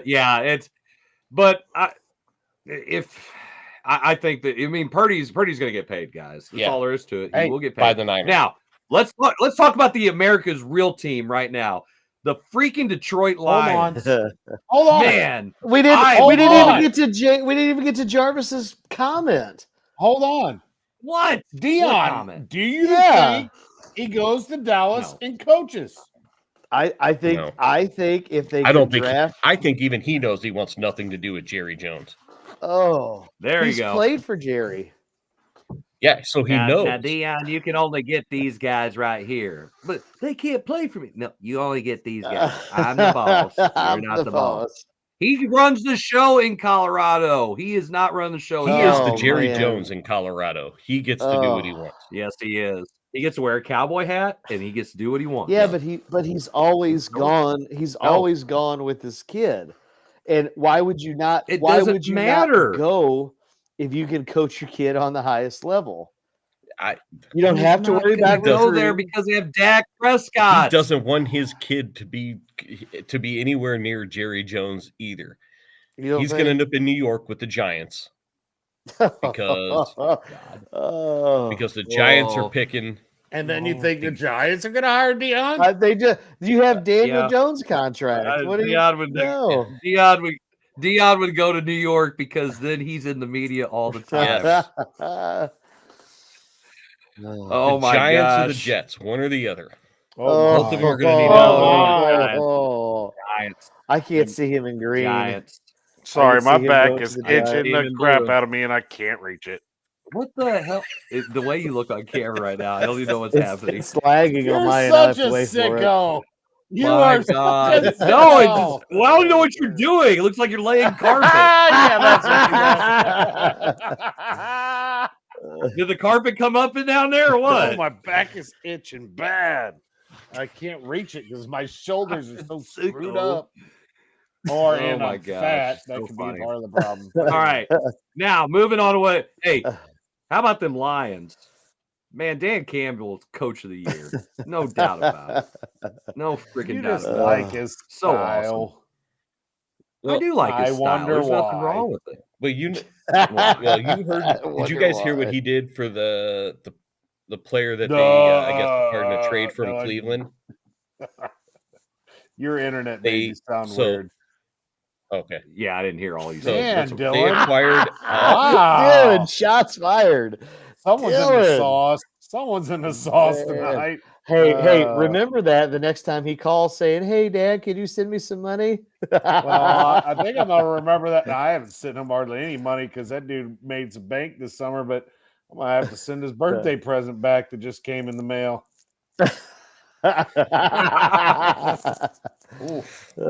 Anyway, I'm sorry that Dylan totally threw me off on this. So, well, Kevin, you were saying so when you speak to the kind of person and the kind of culture that Dan Campbell has created, the Lions acquired a player from Cleveland. That player was originally from Florida. He was supposed to, during Cleveland's bye week, go back down to Florida and finally get a chance to check on his house and the damage from the hurricane because he hadn't been able to. The Lions acquired him right before that bye week. They decided they kept him inactive during that bye week to let him still go home and check on his house instead of bringing him in right away and making him active. And it was a decision that, from everything I've read, Dan Campbell made and told him to go take care of what he needed to and be back as soon as, after that. So it's no wonder that players want to go to Detroit and play for Dan Campbell because he is the ultimate in a player's coach. Mm-hmm. Well, and I mean, they play their asses off for him. Think about it like this. You've got guys in the locker room in Dallas who are calling Mike McCarthy Mike. They don't play hard. Talk about a culture thing. And then you go to Detroit. Goff has a absolutely shit of a game. I mean, there's no other way to say it. You have 5 picks. And you know what? I mean, they just hung in there and they still grinded out and they won despite everything. And that's what you have to do. And the Texans are a good team. It's not like they're, terrible. Well, Goff said it best. Goff said it best in the news thing or not news in the huddle press conference. When they broke after Campbell got done talking and everything, and they had their breakdown, and he said, "This team's just different. We're just different. You guys are just different." I mean, he had to have felt that way after throwing 5 picks, and they put him on his back and win the game. That kicker, they get a kicker out of nowhere who's come in and done what he's done. I mean, there's some coaches that players just rally behind, and Dan Campbell is one of those guys. I love it. I love listening to him talk. I love listening to him motivate his guys. He's something else, man. And I think it's the players. Him last year when he went for it on 4th down and 2-point conversion. Take the points. Take the points. You remember? Right. I said I was like, That's what he does. I mean, I couldn't argue it. Now, should he have took the points after the fact? Yes, but that's what he does. The other thing, though, I think getting to watch the Hard Knocks, and then so you see the behind the scenes. They're also getting players like Kevin. When you talk about player development or at least player scouting, they're getting dudes that are like him. Okay, he's been there, done that. He played in the NFL. He knows the type of player that it takes to win and be successful. And I bet because it was Detroit and because they were losing, they're like, "Hey, have your thumbprint on this." And he's like, "Yeah, this is the type of dudes I want to get." I mean, you look at Amon-Ra St. Brown, the receiver. Dude, he's an absolute stud, right? But how competitive he is. He is not a prima donna like other wide receivers are, and I think all of that trickles down to who you pick. And then prima donna, right? Not him, right? But just any of these big time star players, it's like, hey, we're gonna go grind. You bring Goff over as in that trade deal, and he's like, I've got to go prove it. So you got all these dudes that are like, you know what, we're here for a reason, and we're here to win, and we're here to get better. And so then you fall in love again with how the coach coaches. It's that locker room, it's that culture that you want as a coach, you want as a player, you want to be a part of. Yes. And and from a very football thing that the Lions do, that everybody, you see all these teams not wanting to do it, they run the ball and use play action to throw passes by getting everybody to bite on the play action. They do it so well. Jared Goff is so good at play action passes. And that's what makes it, and hey, we're going to use this, and this is how we're going to play. They've got a little thunder and lightning with two running backs. The Gibbs kid, man, that dude is fast. He is fast. Give him the ball, he's going to blow right through. If you let him hit the A gap, he's gone. I mean, he is. They've got great players, and I just love the way that they play. And they're not super flashy, I don't think. They are very blue collar. And I think that's something that a lot of people can just get around, get behind and watch. Like me, I really don't have a team. Yeah, the Chiefs are in Missouri, technically, because they're in Kansas City, Missouri, but they weren't my team growing up. My team growing up was the St. Louis Rams. Sorry, Jay, brought them up. But they were. Yeah. And I kind of I watched the Patriots. I enjoyed watching Tom Brady play, so I liked, but it wasn't I rooted for Tom Brady because I liked the way he played. That was it. I don't have a team anymore. I like watching Detroit play. I will watch them on TV because I like the way that the Campbell coaches, and I like the way that they play. It's very good. I don't know, football. for some reason I have the Red Zone for free on DirecTV, so I've been watching the heck out of it. But Dan Campbell's he's worth the price of admission to watch. Watch that team. Yeah, the way they rally behind them. They're fun to watch. I mean, how can you not root for them to get there? I want them to get there too. I want the Chiefs to. Especially since they've never done it. Kick points. I want the Chiefs to beat them, but I want them to get there. Do you think that they keep going and they don't have any major injuries? Can Detroit win the Super Bowl? Yes or no? Yeah. Yes, they can.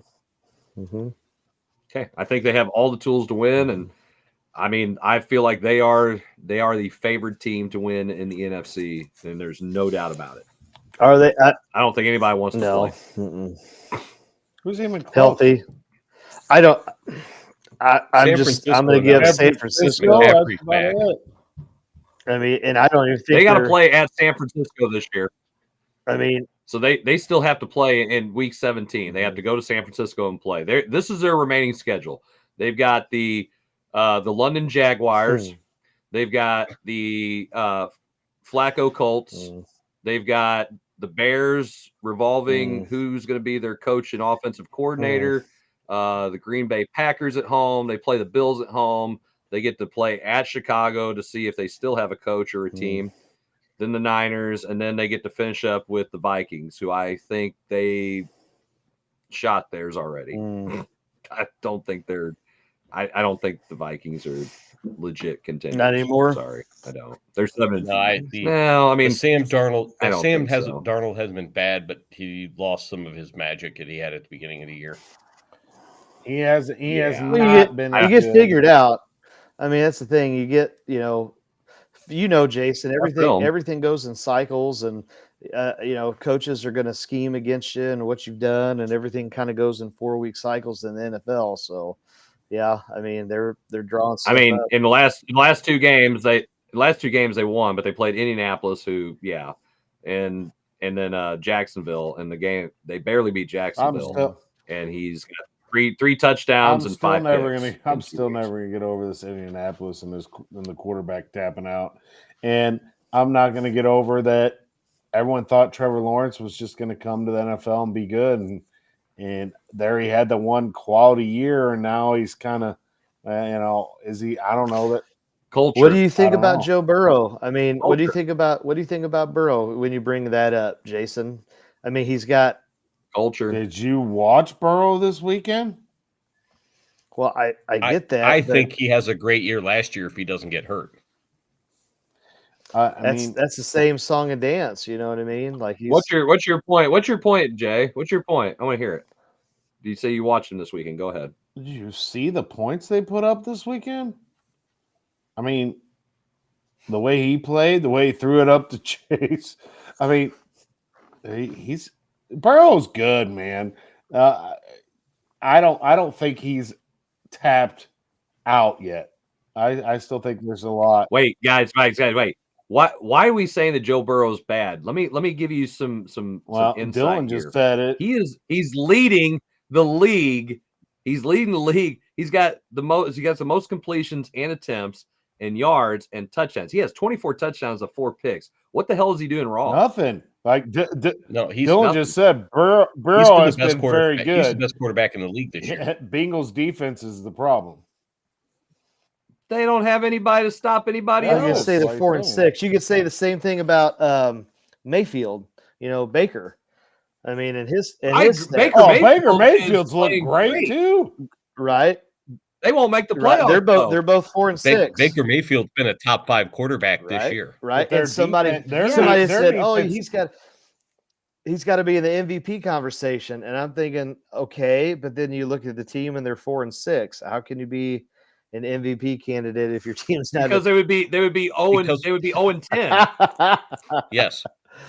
I mean, wait a minute. Without Joe Burrow, they're picking first. Right. Without Baker Mayfield, they're picking first. Right. Because they can't stop a dead cat in the road from moving. Okay. I mean, Tampa Bay's their defenses are so bad. 28th in opponent's points per game at 26.6, 30th in yards per game at 387, 29th in yards per play at 6, and 27th in.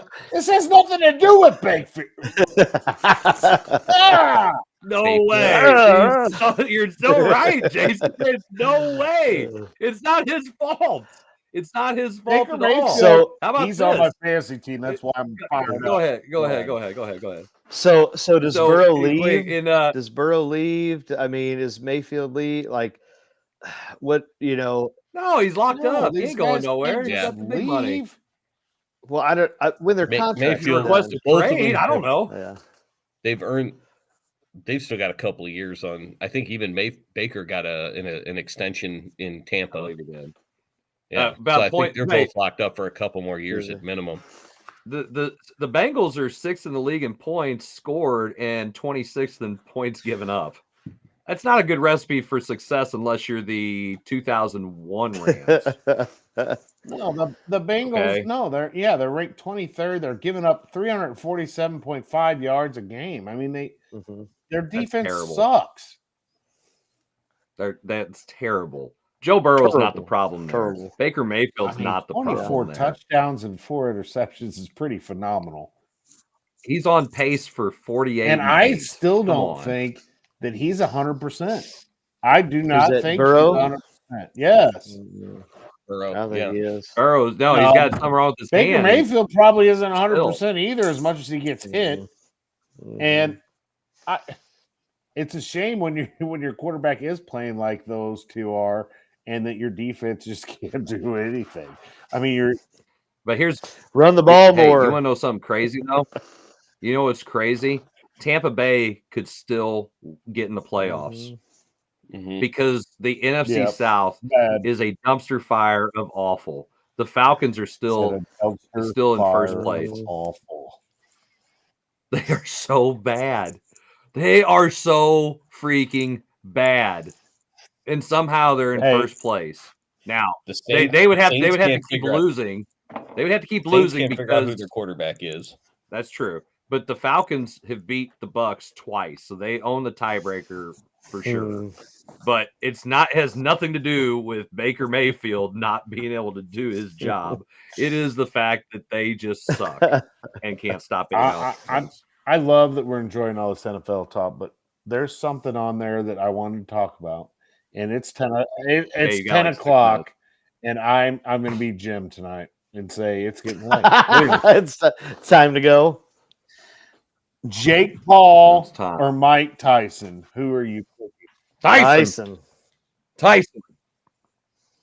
I don't care. Okay, what do you want to see happen? Why do you? I want to see. I want to see Iron Mike absolutely. I want it to pain. I want like 3, 4, 5 rounds of just nothing but just ping, ping, ping combos, all that, and then look at Dylan. You would say Jake Paul, get out of here. Go to bed. Did you have some party to go to? Get out of here. What's tomorrow? Thursday? I think he actually has class. Friday he doesn't. Maybe I'm wrong. Maybe I don't know. Oh, he gets a 3-day weekend. There you go, dude. He don't have class on Fridays or Mondays. Oh, a 4-day week. What do you? Oh my goodness gracious! Can you imagine that schedule? No, I can't. I can't. Oh my gosh! I mean, I haven't answered. People. I haven't answered yet. I think it's Tyson, but I don't think it's going. I don't think it's going a lot of rounds. I want to see Mike Tyson in his "I'm gonna eat your children" kind of mode, where he just absolutely destroys he has to him. Knock him out earlier. He's going to be in. It's going to be a fight. Yeah. Oh, I'm sorry. Mike Tyson's in the best shape that he's been in. He's 50, whatever, 8. Hey, I don't care. what's his face? I don't care. George Foreman. He was up there with still boxing. Hey, how about this? I like the fact that Tyson said that Jake Paul is a manufactured killer. Okay, but Tyson was born natural born as a killer. Oh man, 1,000% accurate. You can paint that turd any way you want, man. But Mike Tyson is a freaking killer. I want him to win. I hope he destroys him. I'll be out in the woods. Have I won't you get guys to watch heard it. like all these people? It's like a career killer for either one of them to win. I'm thinking, what? No. Hey, guess what? Mike Tyson's getting 20 million and Jake Paul's getting 40 million. I think they're both doing okay. Yeah. No matter what happens, and it's making. No matter what happens in this fight, they're both going to be laughing all the way to the bank. And guess what? It's making boxing relevant again. I mean, yeah, you know what I mean. A long time. Now, Jake Paul has not fought very many boxers. No. So I just go fight your celebrities. You're gonna get killed by an old guy he's got some. He's gonna go out there with something to prove. Oh yeah. Oh yeah. You can say Tyson. I couldn't imagine I couldn't even fathom getting in the ring with Mike Tyson after the things I've seen that man do. No way. Okay. All right. Who would you be more afraid to get in the ring with and take one punch from? Jake Paul or Mike Tyson? Like right now or in their prime? Tyson. Right freaking now. Oh, I still would not want to get hit by Tyson. I would not want to get hit by Tyson. Never. No freaking way. I'm not saying that I don't think Jake Paul's a chump, but I don't want to get hit by Mike Tyson. would you do it for $50,000? No. Yep. The medical bill is going to be way more than that. If your medical bills were paid for. No, 50,000? No. 50,000. No. I need One more punch. than 50. No. One I need punch. more than No. 50, man. Yeah. What would be your number? Oh, What's your no. number? Let's get it. 2 commas. It's got to have It's 2 got to be a commas. no. Okay, so you're saying Oh, you it's gotta got. say a million. Oh, huh? I was going to say Not at least you. 5 mil. Not you, Zach. Not you, Zach. Whoa! No, At I just least said mine has 2 5? commas. I didn't mean 1 million. God, you Mine could be cheapskate. upwards. Mine could Wait, be where? upwards of 10 In the million. face? In the face, What'd you 5 say? mil. In the In body? the face. In the It'll be what? body? I'd say 10. 10 mil? Oh, He's got enough. He can fork it over. He can. Okay. He can spend I it. mean, I would take 5. I would take 10. I would take Okay. 1 mil. I would take Okay. 1 million. Lowest $1 million number of money right you now, think Zach, to get. to get punched in my face and all my medical bills taken care of, so you can break my jaw. As far as I'm concerned, I don't give a rip. I'm gonna take that $1 million. I'm never gonna go back. I'm not gonna go back to school. You're not going to spend it because you're going to be dead. On our next episode of the Coach's Box, we are going to start a GoFundMe for Jason to have Mike Tyson hit him in the face for $1 million. Hangover style. We've got to raise at least $1 million to pay Mike Tyson to hit him in the face. Wouldn't for hurt $1 your million. face, Zach. My brother Dave said. Oh. I mean, that's a a good lot one. of That's $1 a million good one. is a lot of money, bro. Oh, I know. Yeah, but it goes quick. In Yeah. this economy, it goes quick. Not enough to be anymore. dead. Made Not America great again. But now I want to specify something. It's got to be $1 million.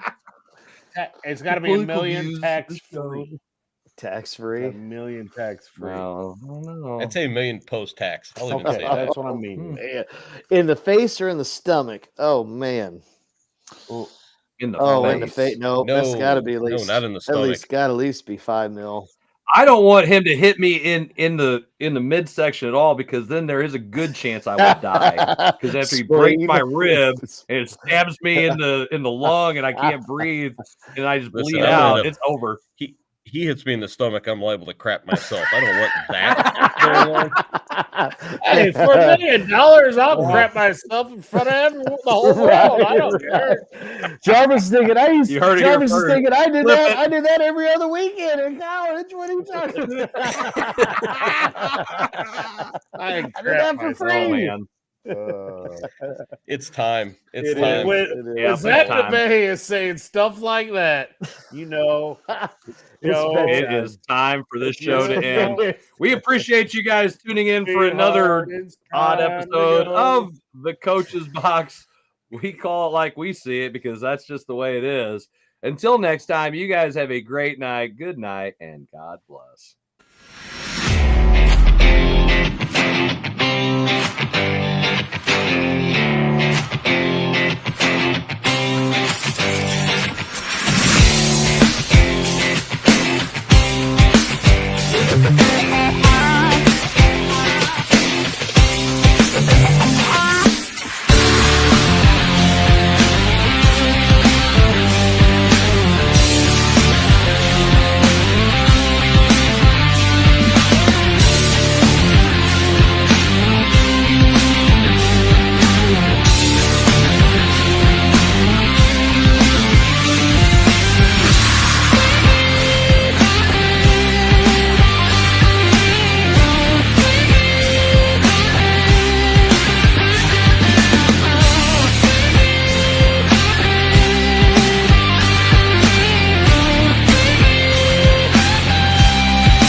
This episode of the Coach's Box, Call It Like We See It podcast is brought to you by Off the Rails Media. Life's more fun when you're off the rails.